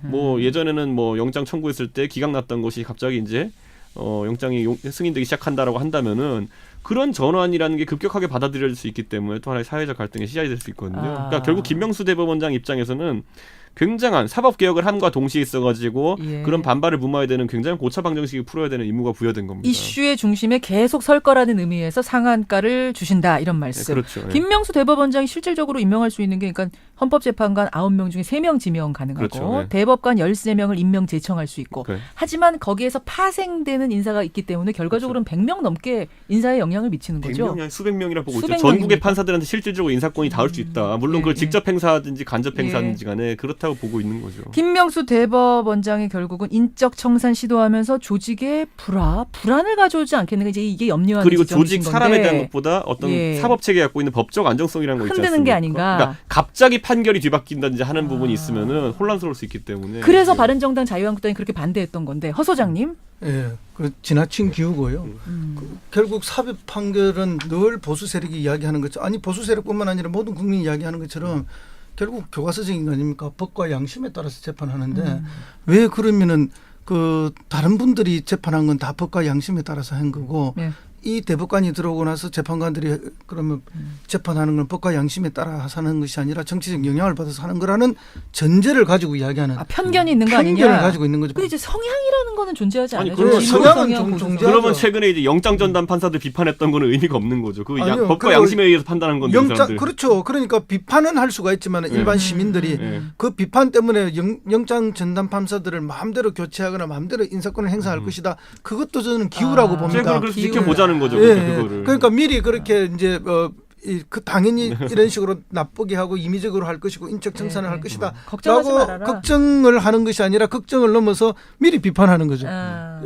비판을 넘어서 미리 비난하는 그런 논조들이 지금 너무 많다는 거죠. 그래서 제가 볼 땐 결코 그런 일은 없을 것이다. 아니 왜냐하면 이건 지적하고 넘어갔는데 김명수 후보자가 청문회 과정 속에서 사법개혁의 시스템적 방향성을 물어보는 질문에 대해 가지고는 다 답을 하지 않겠다라고 얘기했어요. 아니요. 답을 하지 않겠다라는 게 좀 의심스럽다. 아니요. 저는 전혀 의심스럽지 않다 생각하고요. 그렇게 말씀하시는 거는 한마디만 하면 또 말꼬리를 자꾸 끊임없이 공격하기 때문에 그걸 두려워하는 사람이 그렇게 하는 대법원장을 합니까? 인준을 잘 넘어가야 되는 거고 실제 일에서는 이미 자기가 밝힌 게 있죠. 그러니까 이제 수직적 그 행정 체계가 오히려 법원을 지배하고 있다. 그것을 수평적으로 가능하면 좀 바꿔내겠다 하는 거는 뭐 이제 각 지방 법원이라든지 이런 데서의 충분히 가능한 것이죠. 아니 그리고 청문회를 모면하기 위해서 하는 거라 그러면 저는 청문회 법률적 취지를 이 사람아 청문회 모면하기 위해서 나왔습니다. 수많은 그 장관 후보, 총리 후보 청문회를 통과하기 위해서 다 그렇게 말하지. 저는 그렇게 말 안 하는 사람 누가 있었어? 대법원장이 그렇게 말 못한 사람들은 전부 청문회 통과 못했지. 전 대법원장이 그런 반법률적이라 생각하는 거예요. 그건. 자,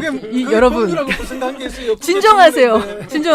추석 계속 밥상머리에서 정치 얘기가 나오기 시작하면 이렇게 될 수 있다라는 걸 오늘 두 분이 보여주고 계시는데, 근데 저는 어쨌든 이런 토론 참 좋네요. 아, 그럼요. 네, 이런 걱정을 갖는 밥 것도 먹다 하면 안 되죠. 밥 먹다 하면 써야지. 이런 걱정을 밥 갖는 먹다만 것도 하지 마세요. 밥 먹다 하지 마시고 밥 다 드시고 나서 이런 토론, 특히 이 여러 세대가 모여서 혹은 지역이 다른 혹은 진보 보수가 모여서 이런 토론하는 건 굉장히 좋다고 생각해요. 아니 근데 이제 우리 이준석 위원의 걱정은 충분히 보수 세력이 할 수 있다고 봐요. 왜냐하면은 세상의 모든 질서는 자기 중심으로 만들어놨고 이것만이 올바른 거라고 생각했는데 그거 약간 다른 생각도 있고 약간 다른 뭔가도 있지 않습니까? 이게 되는 거에 대해서는 두렵고 무서움이 있는 거예요. 아, 그리고 10년간 지켜오던 게 있는데. 상실감도 있고 그런 것 때문에 이제 이렇게 과장된 두려움 또는 뭐 그런 게 당연히 나온다고. 과장된 두려움이다, 아니다, 합리적인 의심이다. 이 두 가지가 엉킨 토론이었습니다. 하지만 하여튼 들을 만한 토론이었어요. 두 분. 이준석 위원, 이준석 최고위원, 상한가로 김명수 대법원장 이렇게 골라오셨습니다. 자, 상한가 이렇게 정리하고 하한가로 넘어가 보죠. 역시 여러분, 이건 추석 특집으로 함께하고 있는 뉴스닥입니다. 그러다 보니까 이번 주에 상한가 하한가가 아니라 멀리 내다본 하반기의 상한가 하한가를 고르고 있는데요. 자, 멀리 내다본 하한가, 이준석 최고위원 누구 골라오셨습니까? 저는 이번 정부의 뭐 조희연 교육감이랑 김상근 교육부 장관이 하는 교육 정책 전반을 한번 짚어보고 싶습니다. 자, 교육감과 교육부총리. 예. 허성무 소장님, 하한가 누구 올라오셨어요? 예, 저는 뭐 제1야당 자유한국당하고 정진석 의원을 잡았는데요. 사실은 뭐 정진석 의원은 지난주에 화제가 됐던 인물이죠. 노무현 전 대통령이 부부싸움 끝에 스스로 목숨을 끊은 것이다. 이게 어떻게 이명박 대통령의 정치 보복이냐, 이런 발언을 했다가 뭐 그 후폭풍이 일파만파 계속되고 있어요. 그 이제 지금은 뭐 시간이 지나면서 약간 조용해졌지만 저는 뭐 이게 그 추석 이후에도 지속적으로 논의가 될 가능성이 많다. 예. 추석 이후에도? 그렇습니다. 왠가 하면은 이건 전진석 의원과 자유한국당 의원들의 머릿속에 고정관념으로 들어있는 것이고 사실은 가짜 뉴스를 진짜로 믿고 있고 이 가짜 뉴스를 과거에 자기들이 만들었던 것이고 그리고 자기 스스로 그 체면 속에 빠져서 이게 사실이라고 생각하고 있는 거죠. 그래서 국민들에게 이게 사실이라고 지금 계속 강요하는 거예요. 그러다 보면 이 일은 지속적으로 이야기가 반복될 수밖에 없다. 계속될 거다. 그리고 이렇게 가면은 자유한국당이 물론 뭐 이제 자기 핵심 지지층은 결집하고 좋겠지만 보편적 정서를 가지고 합리적 정서를 가진 이 보편적 국민들한테는 소외될 수밖에 없는 상황이라고. 근데 제가 잘 몰라서 그러는데 이준석 최고위원 자유한국당에도 아는 분들 꽤 있으시잖아요. 지금 재수사하라라고 자유한국당에서 논평도 냈는데 이거 바라고 한 건 아니냐? 홍준표 대표 참 얄궂게 얘기한 게 이게 확대되기를 원치 않는다 그러면서 또 무슨 640만 달러니 무슨 뭐 범죄 수익 환수니 이런 말 해가지고 이 불 끈다면서 기름을 부어버렸거든요. 맞아요. 그렇기 때문에 진위가 어딘지는 잘 알 수가 없습니다만은 이게 확대되길 바라는 사람은 없을 겁니다. 자유한국당도 없을 거다. 근데 허성무 소장님은 계속 갈 거라고 보시는 거잖아요. 일단 본인이 사과를 안 하잖아요. 정진석 의원이. 그리고 페이스북에 내리지도 않아요. 뭐 사과하는 척 한번 했죠. 유족들한테 뭐. 사과, 유족들한테 상처 주려고 한 말이 아니다라고 하면서도 하지만 내 생각에 틀린 건 없다. 그러니까 한 번 더 교묘하게 상처를 주고 있는 거죠. 그러니까 이게 정리되지 않을 거라고 보고요. 일단 또 유족들이 그때 고소를 하지 않았습니까? 또 유족이 고소하지 않으면 이게 이제 고소가 성립이 안 되는 거니까. 그러면 이건 결국 이제 법원까지 간다고 봐야 됩니다. 그렇게 보시죠. 이제 이렇게 되면은 결국은 이제 뭐 때문에 그러면 이 시점에 이 발언을 했느냐? 우리가 이미 지금 다 알고 있듯이 이명박 정부 하에서 있었던 국정원의 댓글 사건, 이번에 사이버 사령부의 댓글 사건, 그리고 사이버 사령부에서 댓글 공작을 하기 위해서 군무원들을 80명 가까이 채용했지 않습니까? 그 이명박 대통령이 직접적인 지시까지 있었던 게 나왔고, 그다음에 연예인 블랙리스트가 나왔고, 거기에 청와대가 다 직접 관련되어 있는 게 정치인 블랙리스트 나왔잖아요. 정치인 블랙리스트 나오고 다 연관되어 있는 게 나왔고, 본인이 이명박 정부 하에서 뭘 했습니까? 정무수석을 했습니다. 청와대에서. 그럼 본인도 직간접적으로 연루되었을 거라는 게 합리적 의심 아니겠습니까? 그렇기 때문에 지금 차단하려는 거다. 그렇죠. 방어 목적이다. 물타기다. 그렇죠. 그리고 이제 뭐 국면을 완벽하게 전환하기 위한 싸움을 이제 완전 이쪽으로 끌고 가버린 거 아닙니까? 그래서 지난주 한 주 내내 이 싸움만 했던 거 아닙니까? 국민들의 관심이. 그래서 뭐 다른 예를 들면 사이버 사령부에 김관진이 서명했던 게 나왔고, 그리고 대통령이 지시사항이라는 게 2번이나 강조됐는데 그런 거에 대해서는 이제 뭐 묻혀가 버리는 거예요. 이야기가 나오면. 자, 여기서 그럼 잠깐 제가 이 질문 드릴게요. 진짜 이명박 전 대통령의 지시가 있었을 것인가? 이명박 전 대통령까지 처벌이 가능한가? 이거 이준석 최고위원 어떻게 보세요? 원세훈 선에서 끊어질 것이냐? 그 위까지 갈 것이냐? 저는 이제 지시가 있었다면은 그게 문서화된 것이 나와야 될 테고 예. 지금 뭐 보고까지는 뭐 크게 문제가 안 될 텐데 지시가 있었다는 게 나오려면 굉장히 구체적인 증거가 있어요. 증거. 현직 대통령에 대한 수사가 전직 대통령에 대한 수사가 이루어질 수 있다 봅니다. 심증은 있는데 그 증거가 아니요. 과연 나올 것이냐? 이제 직접 증거를 이제 말씀하시는데 예. 아직까지 이걸 직접 증거로 볼 것이냐 아닐 것이냐 이제 이런 문제가 있는데 이제 우리가 정부에서 일을 해보면은 예. 이 인력을 하나 늘리는 게 굉장히 어렵습니다. 그럼 이제 정부 조직을 어느 부처가 예. 하나 만들어서 그게 늘려 나간다 하면 예. 반드시 행자부에서 조직 심사를 받아야 돼요.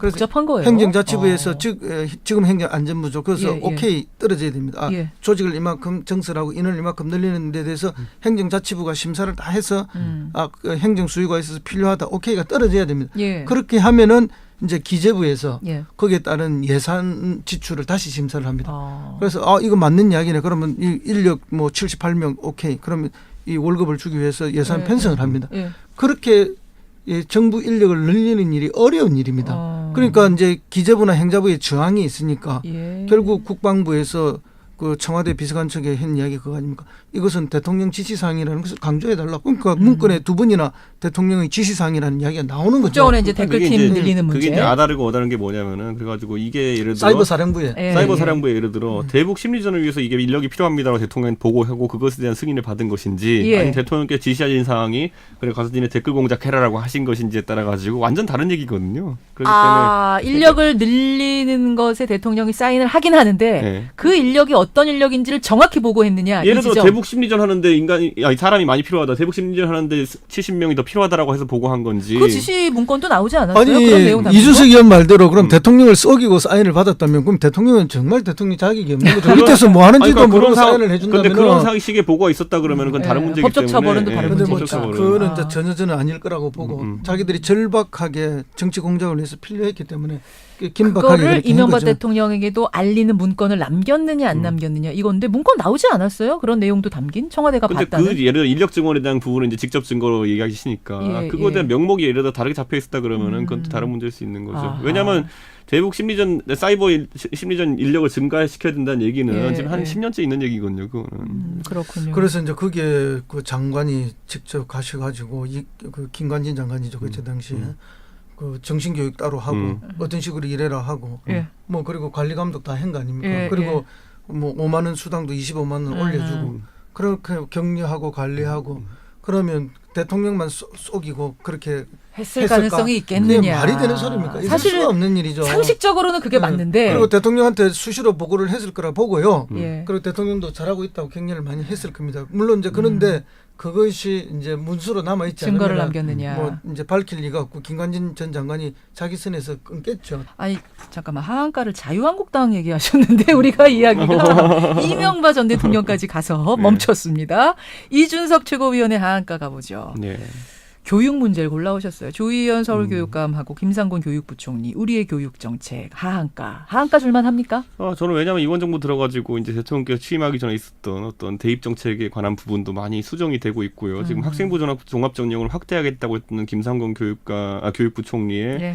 당시 인사청문회에서의 발언 등을 생각해봤을 때 교육 정책이 상당한 혼란을 겪고 있는 건 맞습니다. 혼란기다. 예, 그래서 예. 이런 부분을 한번 짚어봐야겠고 이 혼란이 생긴 이유는 뭐냐면은 역시나 급함 때문이거든요. 바늘허리에 이제 시름에어 쓴다라는 얘기가 계속 나오는데 조급함 때문이다. 네, 그 조급함 때문인데 교육 정책은 이렇게 자꾸 이제 뜨거운 물 찬물 왔다 갔다 하면은 예, 학생들이 예. 상당히 큰 피해를 보게 되는 거니까 그렇죠. 안정성을 가졌으면 좋겠고 두 번째로는 예를 들어 정책적 구호 지금 문재인 대통령께서 세우신 것 중에 하나가 예. 유치원을 이제 사립과 공립을 5대5로 맞추겠다라는 이제 정책 목표가 있는데 공립 유치원 확대 정책이죠. 그렇죠. 그래서 예. 비율을 5대5로 맞추겠다는 얘기인데 그 수치적 목표가 있다 보니까 그걸 달성하기 위해 가지고 지금 뭐 유치원 중에 사립 유치원 중에서 전환 사유가 생기는 것들 아니면 폐쇄 사유가 생기는 것들에 대해 가지고는 너무 엄격하게 지금 다루고 있습니다. 그게 무슨 말씀이세요? 예를 들어 지금 뭐 저희 지역구도 한 케이스가 있긴 한데 예. 유치원 설립자가 사망하게 되면은 그 유치원이 건물 임대 유치원인 경우에 건물이 임대해서 한 유치원인 경우에 예, 예. 사립학교법 적용받아가지고 무조건 폐쇄해야 됩니다. 예, 그 어. 이전이 불가능합니다. 명의 그래요. 이전이. 그래서 지금 뭐 예를 들어 저희 동네만 260명이 단 유치원이 하루아침에 없어지게 생겼는데 예, 뭐 이런 예. 이슈 같은 것들 정책적 목표를 달성하기 위해 가지고 아이들의 학습권이나 이런 부분을 너무 강하게 제한하는 거는 제 생각에는 속도 조절 좀 해야 된다. 지금 유치원 문제도 그렇고 학종, 뭐 수능 문제도 그렇고 좀 조급하게 가고 있는 것 아니냐? 그 혼란을 주고 있다. 그렇죠. 허 5대5는 어떻고 6대3은 그러니까 어떻습니까? 이제 이 수치적 목표에 너무 집착하면 안 된다고 어느 생각합니다. 정부든지 그게 보수 진보 뭐 동서고금을 막론하고 이제 정책 목표를 달성하기 위해서 부작용이 조금씩 생기는 건 사실입니다. 그래서 이번 정부에서는 그런 부작용을 최소화하는 노력이 필요할 거라 보고요. 예. 근데 유치원 얘기보다도 네. 사실은 이제 대입 문제는 더 복잡해요. 아, 그렇죠. 요거는 진보 보수 이 문제를 완전히 떠나요. 네. 지역 문제도 완전히 떠나서 지금 얘기하고 있는 게 대입 문제거든요. 이번에 학생부 종합전형 같은 경우에는 서울대 이제 국가장학금 통계를 보니까 예. 학생부 종합전형으로 들어간 학생의 대부분이 가정 환경이 평균보다 좋은 학생이었다라고 그러니까요. 이제 얘기 나오는 것처럼 이런 대입 정책에 대해 가지고 정부가 오해를 사지 않기 위해 가지고라도 예, 좀 예. 재조정을 해야 될 것 이 같습니다. 학종 문제가 불거졌는데 학종 문제는 천천히 다시 들여다보겠다고 했거든요. 예. 이거 방향 잘 잡은 것 같고요. 예, 예. 학종 이거 결국 취지는 애들 공부보다도 동아리 활동도 좀 하게 해주자. 미국식으로 좀 풀어주자 이거였는데 네. 지금은요. 중학교 때까지 고등학교 과정을 다 마친답니다. 음. 왜냐? 고등학교 때 가서는 스펙 쌓고 동아리 해야 되니까. 애들이 2중고 3중고 울부짖는답니다. 예, 뭐 그런 그 이중고 삼중고에 울부짖는 게 하나 있고 또 예. 그게 이제 공정성, 공정성. 그렇죠. 객관성의 문제가 있고 그렇죠. 또 그다음에 뭐 우리나라 사회는 작은 사회다 보니까 한 다리만 걸치면 뭐 모르는 사람이 없다 이렇게 예, 되다 보니 예. 또 그것 때문에 대입 시에서 또 공정성의 문제가 또 제기가 될 수도 있고 그렇죠. 이런 것 때문에 사실은 뭐 서울의 대한민국 제일 유명한 대학에 이번에 그렇게 해서 들어온 학생들을 보니까 뭐 흑수저는 아무도 없더라 이런 이야기까지 나오지 않습니까? 맞아요. 그렇기 때문에 어떤 행태로든지 개선은 있어야 되는데 예. 예, 방금 우리 이 의원께서 이야기하신 것처럼 어쨌든 그 부작용을 최소화하면서 개선을 잘하는 게 필요하다 봅니다. 500만 원 자소서 뭐 이런 예는 정말 그만 들었으면 좋겠어요. 이런 뉴스. 이 제도가 잘 정착되면요. 그런데 예를 들어 미국 같은데 입학사정관제 같은 것들이 잘 예. 정착된 것 같으면 또 나름대로 흑수저들에게도 이렇게 아주 좋은 제도가 되거든요. 미국이잖아요. 근데 우리나라의 특성상 우리나라처럼 좀 교육에 목숨 거는 이 풍토에서 과연 될 것이냐. 조금 성급했다는 생각이 들고 있는 옛날부터 거죠. 그런 말이 있지 않습니까? 귤이 해수를 지나면 탱자가 된다고. 예. 미국의 좋은 제도 우리가 많이 가져왔지만 그러니까요. 예. 그게 우리한테 반드시 좋을 수는 없고 또 그렇다고 해서 좋은 제도를 안 가져올 수도 없는 거예요. 그러니까 그게 그게 내나 고민인 거죠. 로스쿨 문제도 마찬가지예요. 예, 예. 그래서 사법 시험 그 뭐 때문에 생기는 수많은 부작용 때문에 로스쿨을 하려 했더니 해놓고 나서 보니까 진짜 가난한 애들은 가기도 어렵고 또 뭐 기존의 법조에 있는 자녀들만 더 많은 혜택을 봐서 엄수제처럼 돼버리는 그런 부작용도 있거든요. 예. 근데 이제 이걸 어떻게 조화롭게 현 정부가 더 개선해 나가느냐의 문제가 남았습니다. 이 얘기도 이 교육 얘기도 이번에 밥상머리에 엄청나게 오를 겁니다. 그렇죠. 예, 여러분 오늘 들으신 이 이야기들 가지고 한번 토론해 보시고요. 추석 특집으로 함께한 뉴스닥. 오늘 두 분 가시면서 저희 그 오늘의 노래 있는 거 아시죠? 좀 몰랐어요. 추석 특집 오늘의 노래는 두 분에게 추천권 드리겠습니다. 두 분이 추천해 주시면 저희 PD가 그 두 곡 중에 어떤 거 틀지는 몰라요. 경쟁입니다. 나는 이럴 때 괴로워요. 이준석 의원은 굉장히 신세대잖아요. 그 신세대의 정서에 맞는 좋은 걸 내놓는데 저는 뭐 벌써 50대 중반이 돼가지고. 50대 중반에 그 곡을 고르시면 돼요. 저 누구 먼저? 이준석 최고위원. 어떤 노래 추천하시겠어요? 흐린 가을 하늘에 편지를 써. 좋다. 좋긴 좋은데 추석에 이게 지금 어울리는 건지 좀 우울하네요. 저는 저희 어머니 세대가 좋아했던 달타령. 달타령 걸릴 것 같은데 이거.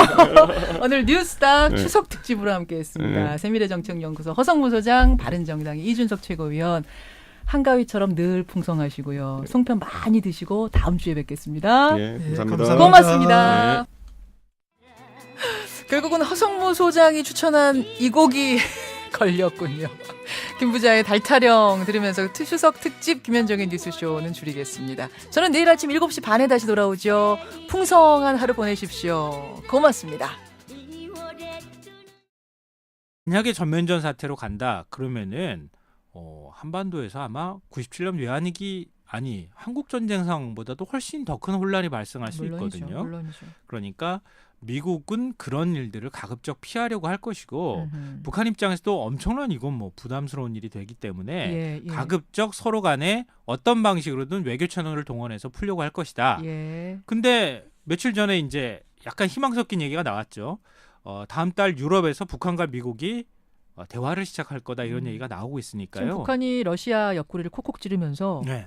방법을 찾고 있다는 얘기가 들어오잖아요. 네, 그러니까요. 예. 그러니까 최대한 뭐 극한 상황까지 가지는 않으려고 노력하고 있다 이런 점을 얘기하시면 될 것 같고요. 그래요. 아직까지는 그렇게 최악의 상황으로 가지는 않는다라고 설명을 걱정하지 좀 차근차근 마십시오라고 하십시오라고 말씀하시고 말씀드리고 그래도 싶어요. 걱정하신다면 미국 국적 사람이 어디로 가는지 보시면 네. 됩니다. 이렇게 네. 안심시켜드려라. 지혜롭네요. 두 번째 질문. 지금 이명박 정부 시절에 정보기관들이 정치 개입한 거 이거 수사하고 있는데 이 수사가 적폐청산이냐 정치보복이냐 지금 정치권에서 벌어지는 논란이 우리 밥상에서 재현된다 하면 뭐라고 답해야 되나요? 글쎄요. 보는 데 따라 다르겠죠. 어물쩍 넘어가십시오. 아니 뭐 이렇게 치사한 답을 주십니까? 넘어가라고요 그냥?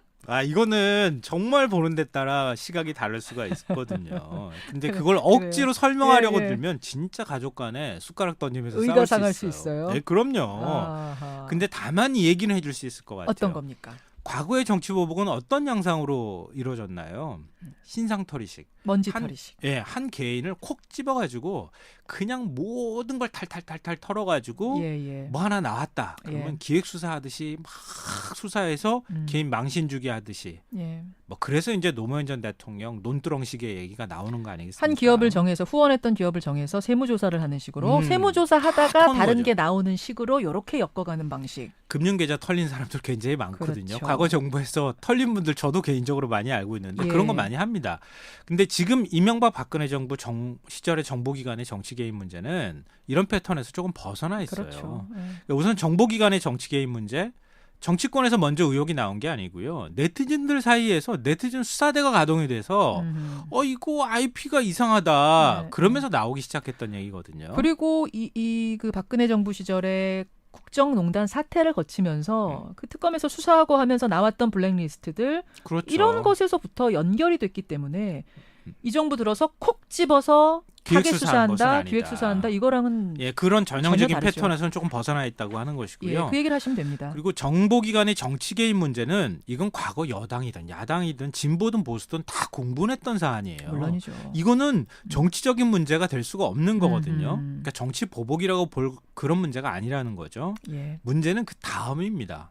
누가 이런 걸 지시했느냐. 예. 여기로 가면 얘기가 좀 달라져요. 이명박 전 대통령이 알고 지시를 한 거냐 아니면 이 전 대통령까지 몰랐느냐. 네. 근데 과거에는 정보기관의 어떤 정치 개입 문제가 나왔지만 대통령까지 수사가 올라간 적은 없었어요. 예. 근데 지금은 이명박 전 대통령 이름이 거론되고 있거든요. 그렇죠. 근데 과연 이명박 전 대통령의 형사처벌 문제까지 나올 때 그때 충분한 증거가 나온 뒤에 검찰이 독립적으로 수사를 하고 있는지 아닌지를 살펴보시면 되는데 독립적으로 수사하는 것 같지 않고 충분한 증거가 나오지 않는데 이명박 전 대통령을 무리하게 기소하고 뭐 검찰 소환을 한다. 그러면 정치보복이라는 그 주장할 명분이 좀 생기고요. 만약에 국민들 입장에서 충분히 납득할 만한 상황이 됐는데도 증거가 나왔는데. 네. 근데 그걸 정치보복이라고 주장하는 거 그럼 억지가 명분이 되는 거고. 설득력이 떨어지는 거죠. 이렇게 풀어가면 되겠군요. 네. 밥상머리에서. 자, 밥상머리에서 나올 법한 질문 세 번째 질문. 다음 지방선거에는 누가 나온대니? 이거는 뭐라고 답해요? 이건 지역마다 다 다르겠네요. 그렇죠. 답이? 근데 우리나라 지방선거에 아주 독특한 특성이 있어요. 뭡니까? 어느 지역에 살고 있다 하더라도 꼭 서울시장 누가 나오는지 묻더라고요. 그렇죠. 왜냐하면 서울시장 자리가 갖는 상징성이 있고 서울시장 거쳐서 대통령 그렇죠. 마음은 굉장히 편하죠. 편하죠. 아무래도 예. 명절이 이래서 좋죠. 이래서 좋죠. 예. 오늘 복장도 반팔 티셔츠. 복장이 일단 풀어주셨네요. 아니 원래 가을쯤 되고 추석쯤 되면 예. 조금 두꺼운 옷을 입어야 되는데 아직은 그렇게 하기에는 조금 젊으세요. 좀 마음이. 네. 몸이 젊으세요. 김성환 씨와 함께 추석을 코앞에 둔 행간 조금 특별하게 가지고 오셨다면서요. 네, 이번 뭐 항상 명절 때가 되면은 고향을 가게 되고 가족들을 만나잖아요. 예. 만나면은 왜 이렇게 질문을 많이 하시는지 모르겠어요. 많이 받으시는군요. 뭐 어떻테니 저쩌테니 예. 너는 앞으로 어떻게 살 거니부터 시작해서 개인적인 것부터 시작해서 너무 질문을 많이 받는데요. 네. 그래서 추석 때 또 특히 이제 이번에는 안보 문제나 이런 것들 굉장히 좀 안보도 맞아요. 좀 걱정이 되기도 하고 그리고 이제 정치는 굉장히 어수선하잖아요. 예. 그래서 안보나 정치와 관련해서 어떤 질문을 받을지 세 가지를 한번 제가 꼽아봤습니다. 추석 때 고향 가면 가장 많이 들을 질문, 가장 많이들 할 이야기 세 가지. 네. 추석 때 가장 많이들 할 이야기, 많이 받을 질문. 첫 번째는 뭡니까? 첫 번째 질문은 이러다 정말 전쟁 나는 거 아니니? 저도 그럴 것 같아요. 이 얘기가 제일 많이 나올 거. 이거는 사실은 저도 얼마 전에 어머니 만나뵀는데요. 똑같은 질문을 받았어요. 저도요. 진짜 전쟁 나는 거 아니니? 괜찮니 성환아? 이거 뭐 라면 좀 사둬야 되니? 뭐 이런 거. 예, 맞아요. 이거 안심시키기 위해서라도 뭔가 대답을 해줘야 될 거다. 그렇죠, 그래서 그렇죠. 첫 번째 질문으로 꼽아봤고요. 예. 두 번째 질문은 이명박 정부 시절에 정보기관이 정치에 개입했다고 하는데 이거 진짜 적폐청산이냐 아니면 정치보복이냐? 이명박 정부 시절에 정치 개입을 수사하는 게 적폐청산 행위냐 아니면 보수의 주장처럼 정치 보복 행위냐 이거. 네. 이거 아마 보는 관점에 따라 굉장히 다를 것 같은데요. 예. 어쨌든 정치권에서도 최대의 화두고 국민들의 관심도 높아지고 있으니까 이것도 잘못 얘기하면 싸움 날 수도 있네요. 주제네요. 이런 질문 받게 될 것 같고요. 세 번째 질문은 다음 선거에는 누가 출마한다니? 네. 이건 뭐 아주 단골 메뉴 중에 하나일 것 같은데요. 사실은 서울보다도 요 얘기는 지방 쪽에서 이미 뜨겁대요. 굉장히 지금 뭐 거의 지역 같은 경우에는 전쟁터나 다름이 없다. 벌써. 예, 출마 애정자들이 전해주는 얘기가 그렇거든요. 그래요. 그러니까 아마 지역에서 부모님들이 굉장히 많은 관심을 갖고 계시지 않을까 싶습니다. 세 가지 가장 많이 받을 질문: 전쟁 얘기, 그다음에 적폐청산, 정치보복 얘기, 그리고 지방선거 얘기. 벌써 행간 다 해버리셨네요. 끝난 겁니까? 끝나고 갈까요 이제? 어떻게 되는 거예요? 고향으로 가야 되나요 이제? 그게 아니고요. 이런 질문을 받았을 때 어떻게 답변하면 좋을지 이 얘기를 풀어드린다는 얘기입니다. 이게 정답이 있습니까? 정답이 꼭 있다고 얘기하기는 어렵겠지만 제 나름대로 한번 어떻게 대답하는 게 가장 현명하게 하는 것인지 추석 찾아봤습니다. 때 잘못하면은 싸움 날 수도 있으니까 그렇죠. 싸움 안 나게 이렇게 지혜롭게 답변하십시오. 네. 첫 번째 질문: 전쟁 나는 거 아니에요? 이러다가 뭐라고 답해야 됩니까? 일단 안심을 시켜야 되겠죠. 그렇죠. 걱정 마세요. 미국인들이 어디로 가는지 보면 압니다라고 답변하시면 좋을 것 같아요. 미국 국적인 사람들이 어디로 가는지 보면 안다? 네. 이게 무슨 말씀이세요? 만약에 한반도에서 전쟁이 난다고 가정해 보세요. 그럼 미국 정부는 어떤 조치를 가장 먼저 취할까요? 자국민들을 대피시키겠죠. 이걸 소개령이라고 하는데요.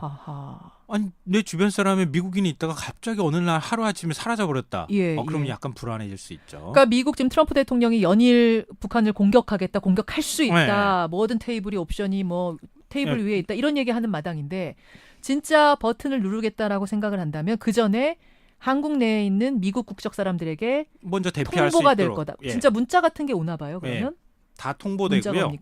피하라고? 어디로 어떻게 모여서 어떤 군용기를 타고 가는지 어떤 비행기를 타고 어디로 가는지 이것까지 다 정해져 있어요. 그래요? 네, 그럼요. 그래서 미국인들이 어느 날 갑자기 사라졌다. 그럼, 이거 불안하다 이렇게 생각하시면 되지만 지금은 그런 일이 벌어지고 있지 않다. 그러네요. 그러니까 괜찮습니다라고 안심을 시키기 위해서 이런 얘기 하라는 말씀을 드리는 그런 거예요. 말씀이시군요. 만약에 북미 간의 우발적인 충돌이 일어날 수는 있을지 모르겠어요. 그렇지만 이제 뭐 잠재적 가능성은 있기는 있지만, 근데 지금 그냥 일반 친분 사이가 전혀 없다고 하면, 이제 제약회사랑 그러니까 일반 대학 교수, 대학교 의사와는 직무 관련성이 뭐 제약회사에 근무한다는 이유로 대학병원에 하신 의료진하고 직무 관련성이 다 있는 건 또 아니거든요. 제약회사 이름으로 선물이 나갈 경우. 제약회사 이름으로 선물을 나가는 부분에 있어서는 좀 주의가 필요한 부분입니다. 그때는 이제 제약회사가 직무 관련 있는 공직자에게 주는 그런 부분에 있어서도 청탁금지법 적용이 문제가 될 수 있고 또 이제 그거는 다른 개별 법령에서도 뭐 리베이트를 금지한다거나 그런 개별 법령에서 좀 금지하는 그런 부분이 있기 때문에 여긴 5만 원 적용된다고 봐야 되겠네요. 그렇습니다. 그러니까 친구냐 아니냐가 상당히 중요하고 가족이냐 아니냐 이게 상당히 중요하네요. 보니까. 네. 알겠습니다. 이런 질문도 하나 들어왔어요. 김영란법에 적용되는 공직자가 다른 사람에게 선물을 할 수도 있잖아요. 네.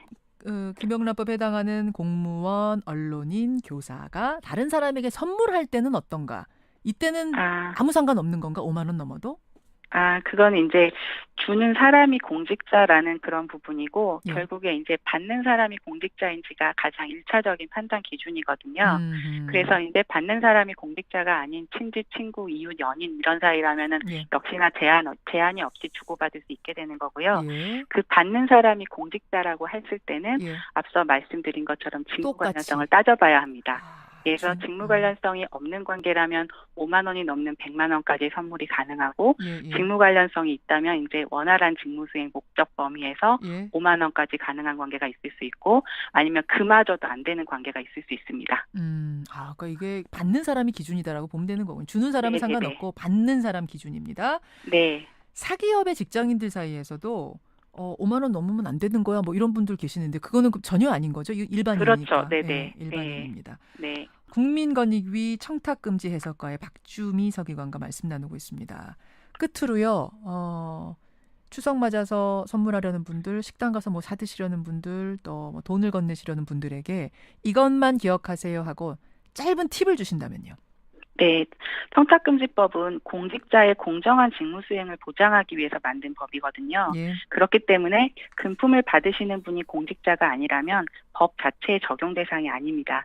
그러니까 이번 추석에는 공직자가 아닌 친지 이웃과도 풍성하게 선물을 주고 받으셨으면 합니다. 예. 친구, 친지, 아까 팔촌, 사촌 이런 관계라면 상관없이 많이 우리 농수산물 이런 것도 선물하시라는 말씀이에요.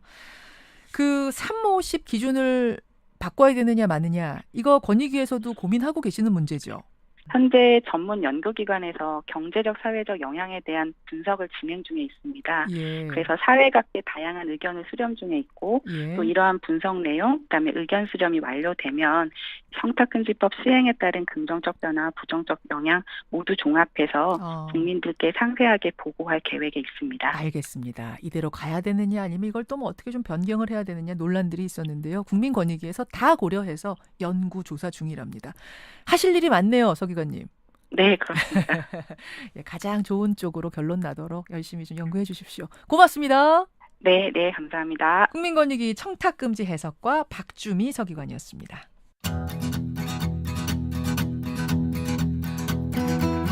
김현정의 뉴스쇼는 청취자 여러분의 참여로 이루어집니다. 트위터, 페이스북, 레인보우 게시판, 그리고 단문 50원, 장문 100원의 유료 문자 샵 1212, 우물정 1212 통해 참여하실 수 있습니다.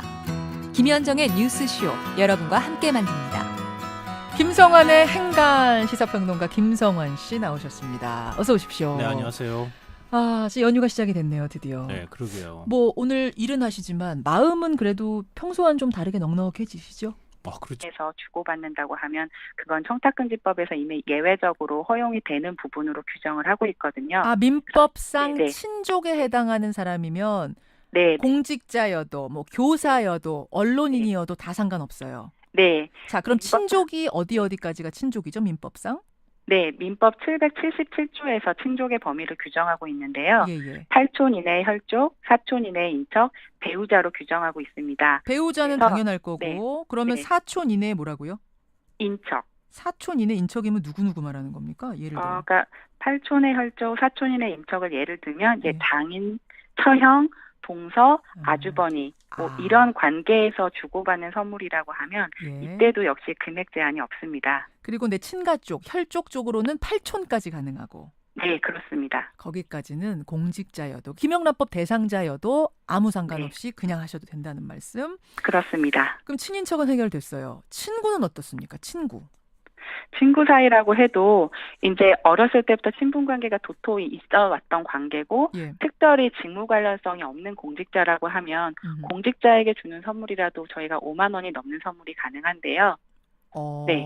친구라도 친구가 공직자예요. 친구가 혹은 네. 언론인, 친구가 교사인데 네. 어렸을 적부터 두텁게 우정을 쌓아온 사이라면 상관이 없다. 네. 근데 이때 제한 하나는 직무 연관성이 없어야 돼요. 네. 나하고 직접적인. 이건 조금 애매하네요. 왜냐하면 네. 두터운 우정을 쌓았는지 어렸을 적부터 알긴 알았지만 얕은 우정인지 이런 걸 어떻게 알아요? 네, 그게 그러니까 친분 관계가 두텁냐 안 두텁냐 이제 거기에 초점이 있는 건 아니고요. 예. 직무 관련성이 있는 공직자인지 거기를 판단을 해봐야 되는데요. 친구 사이에 전혀 정말 관련성이 없이 뭐 예를 들면 저는 제약업체에 근무하는 직원인데 예. 제 친한 친구가 초등학교 교사로 있어요. 예. 그래서 제가 하는 뭐 대학회사 업무랑 학교 교직 공무원에 전혀 연관성이 없거든요. 예. 그런 경우로가 하면 직무 관련성이 아예 없는 친구 사이이기 때문에 5만 원이 넘는 선물, 가능하군요. 100만 원까지는 가능한 것입니다. 가능합니다. 네. 그런데 제약회사에 다니고 계시는데 네. 친구가 아주 어렸을 적부터 친구임에도 불구하고 네. 뭐 의사라고 합시다. 네. 그 대학병원 의사요. 왜냐하면 네. 대학병원의 그 의사는 선생님이 해당이 되기 때문에 김영란법 대상자잖아요. 네네. 이럴 경우에 어떻습니까? 대학병원 의사는 말씀하신 것처럼 지금 청탁금지법 적용이 대상이 되는 공직자이고요. 예. 근데 제약회사 직원하고 대학교 같은 경우는 이제 의약품 관련에 있어서 뭐 구매가 진행되다거나 납품 절차가 진행되는 그런 관계가 있을 수가 있습니다. 연관성이 그래서 있죠. 네, 근데 그냥 단순히 그냥 친구 사이고 그러한 관계가 전혀 없이 오고 가는 선물이라고 하면 역시 여기도 직무 관련성이 없다고 볼 수 있는데, 근데 만약에 그런 관계에 지금 얽혀 있고 구매가 진행 중이거나 납품 절차가 진행돼야 되는 그런 관계에서 선물을 주고받는다고 하면 그때는 직무 연관성이 전혀 없는 친구라고는 할 수 없거든요. 아 잠깐만요. 그럴 때는 네네. 제약회사 직원하고 대학병원 교수인데 친구 사이인데 네. 그냥 일반적으로는 연관성이 앞으로 있을 수는 있지만 네. 지금 그 제약회사랑 이 대학병원이 뭐 계약을 맺고 하고 있는 거라든지 직접적인 연관이 없으면 없는 걸로 네. 본다. 네, 그러니까 직접이라기보다는 어쨌든 그냥 뭐 그런 업무 연관성이 있을 가능성만으로는 직무 연관성이 바로 있다고 단정하기는 어려우니까요. 예, 그냥 친구 사이에서 오고 가는 거면 일반적인 친구 사이에서 주고받는 그런 관계가 되는 거고요. 그렇게 되는 이제 거예요. 예외적으로 예, 그런 예. 계약 관계가 진행 중이라고 할 때는 예. 그때는 직무 관련 공직자가 되는 겁니다. 이게 참 그러니까 좀 애매한 지점들이 있다 보니까 이게 시간이 가도 계속 헷갈리는 네, 헷갈린다는 분들이 계실 수밖에 없어요. 지금 네. 약간 설명을 듣고 나니까 이해가 되네. 가능성만으로는 연관 가능성만으로는 친구 관계에서 안 되진 않는다. 네. 그럼 친구 관계가 아니에요. 네. 친구 관계가 아닌 상태에서 제약회사 직원하고 대학병원 교수 지금 네. 현재의 계약 관계는 없습니다. 연관성은 네. 없습니다. 네. 이런 경우는 어떻습니까? 그런 경우도 김현정의 뉴스 쇼.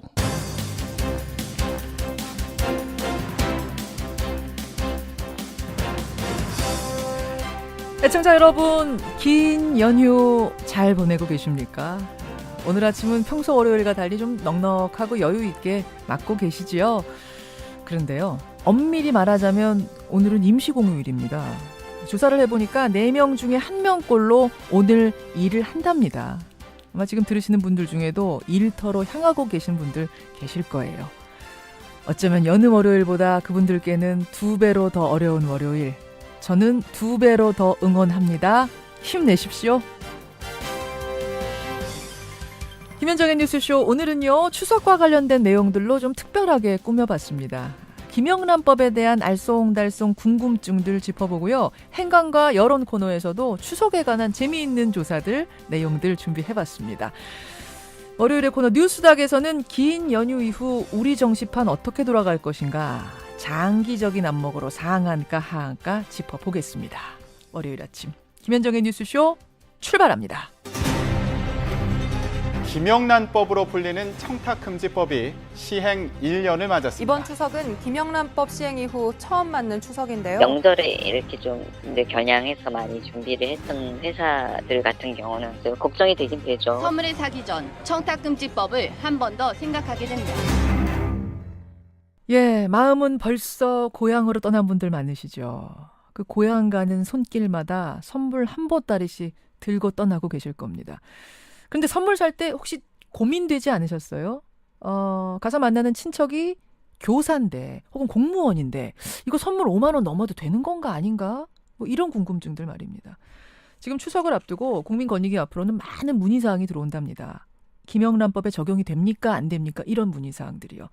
자, 여러분들이 궁금해하는 그것들 지금부터 풀어보겠습니다. 국민권익위 청탁금지 해석과 박주미 서기관 연결을 해보죠. 박 서기관님, 안녕하세요. 네, 안녕하세요. 바쁘시죠? 아닙니다. 네. 사실은 이제 명절 즈음 되면서 이 국민권익위 앞으로도 굉장히 많은 질문들이 들어왔을 것 같은데 네. 제일 많이 들어오는 문의가 뭡니까? 일단은 청탁금지법은 공직자의 직무 관련한 금품 수수를 제한하고 있는 법인데요. 예. 선물을 받는 사람이 공직자가 아니라면 청탁금지법이 적용이 되지 않는 것입니다. 예. 그런데도 공직자가 아닌 분에게 선물을 줄 때 청탁금지법이 시행됐으니까 5만 원 이하만 줘야 되는 건지 또 공직자에게 선물은 일체 금지되는 것인지 아니면 5만 원 이하만 가능한지 그런 것에 대한 문의가 많습니다. 나도 공직자가 아니고 받는 사람도 공직자가 아닌데 네. 그런데도 5만 원 미만으로 해야 되는 거예요? 이런 문의가 제일 많이 들어와요. 네, 그런 문의들을 하시는 분들도 있고, 예. 이제 저희가 청탁금지법이 받는 공직자에게 금품 수수를 제한하지만 주는 분에 있어서는 공직자가 아닌 분도 제재 대상이 될 수 있다고 하는 그런 부분 때문에 오해가 있으신 것 같습니다. 그래요. 결국은 네. 선물에 관한 부분, 네. 공직자냐 아니냐 뭐 이런 그 자격에 대한 부분이 제일 많은 질문이 들어오는 거군요. 네, 그렇습니다. 자, 그럼 제가 사례별로 질문을 좀 드리겠습니다. 네. 제가 주부예요. 주부인데 추석 선물을 하려고 하는데 가족, 친지, 친구들한테 선물을 하려고 합니다. 네. 그중에는 공직자인 경우도 있고 아닌 경우도 있습니다. 네. 어떻게 선물을 해야 하나요? 일단은 공직자가 아닌 친지나 친구, 가족들한테 선물을 준다고 할 때는 예. 청탁금지법 적용 대상이 아닌 분들 사이이기 때문에 전혀 제한이 없이 선물을 자유롭게 주고받으시면 되는 거고요. 나도 공직자 아니고 그쪽도 공직자 아니면 아무것도 걸리지 않습니다. 그렇죠. 10만 원짜리, 20만 원짜리, 뭐 100만 원짜리 다 가능합니다. 네, 그렇습니다. 예. 네, 그렇지만 이제 받는 친지나 뭐 이웃 중에 공직자가 있다고 하면 그때부터가 골치 아프거든요. 예. 근데 이제 친지 사이라고 하더라도 이제 민법상 친족에 해당하는 범위에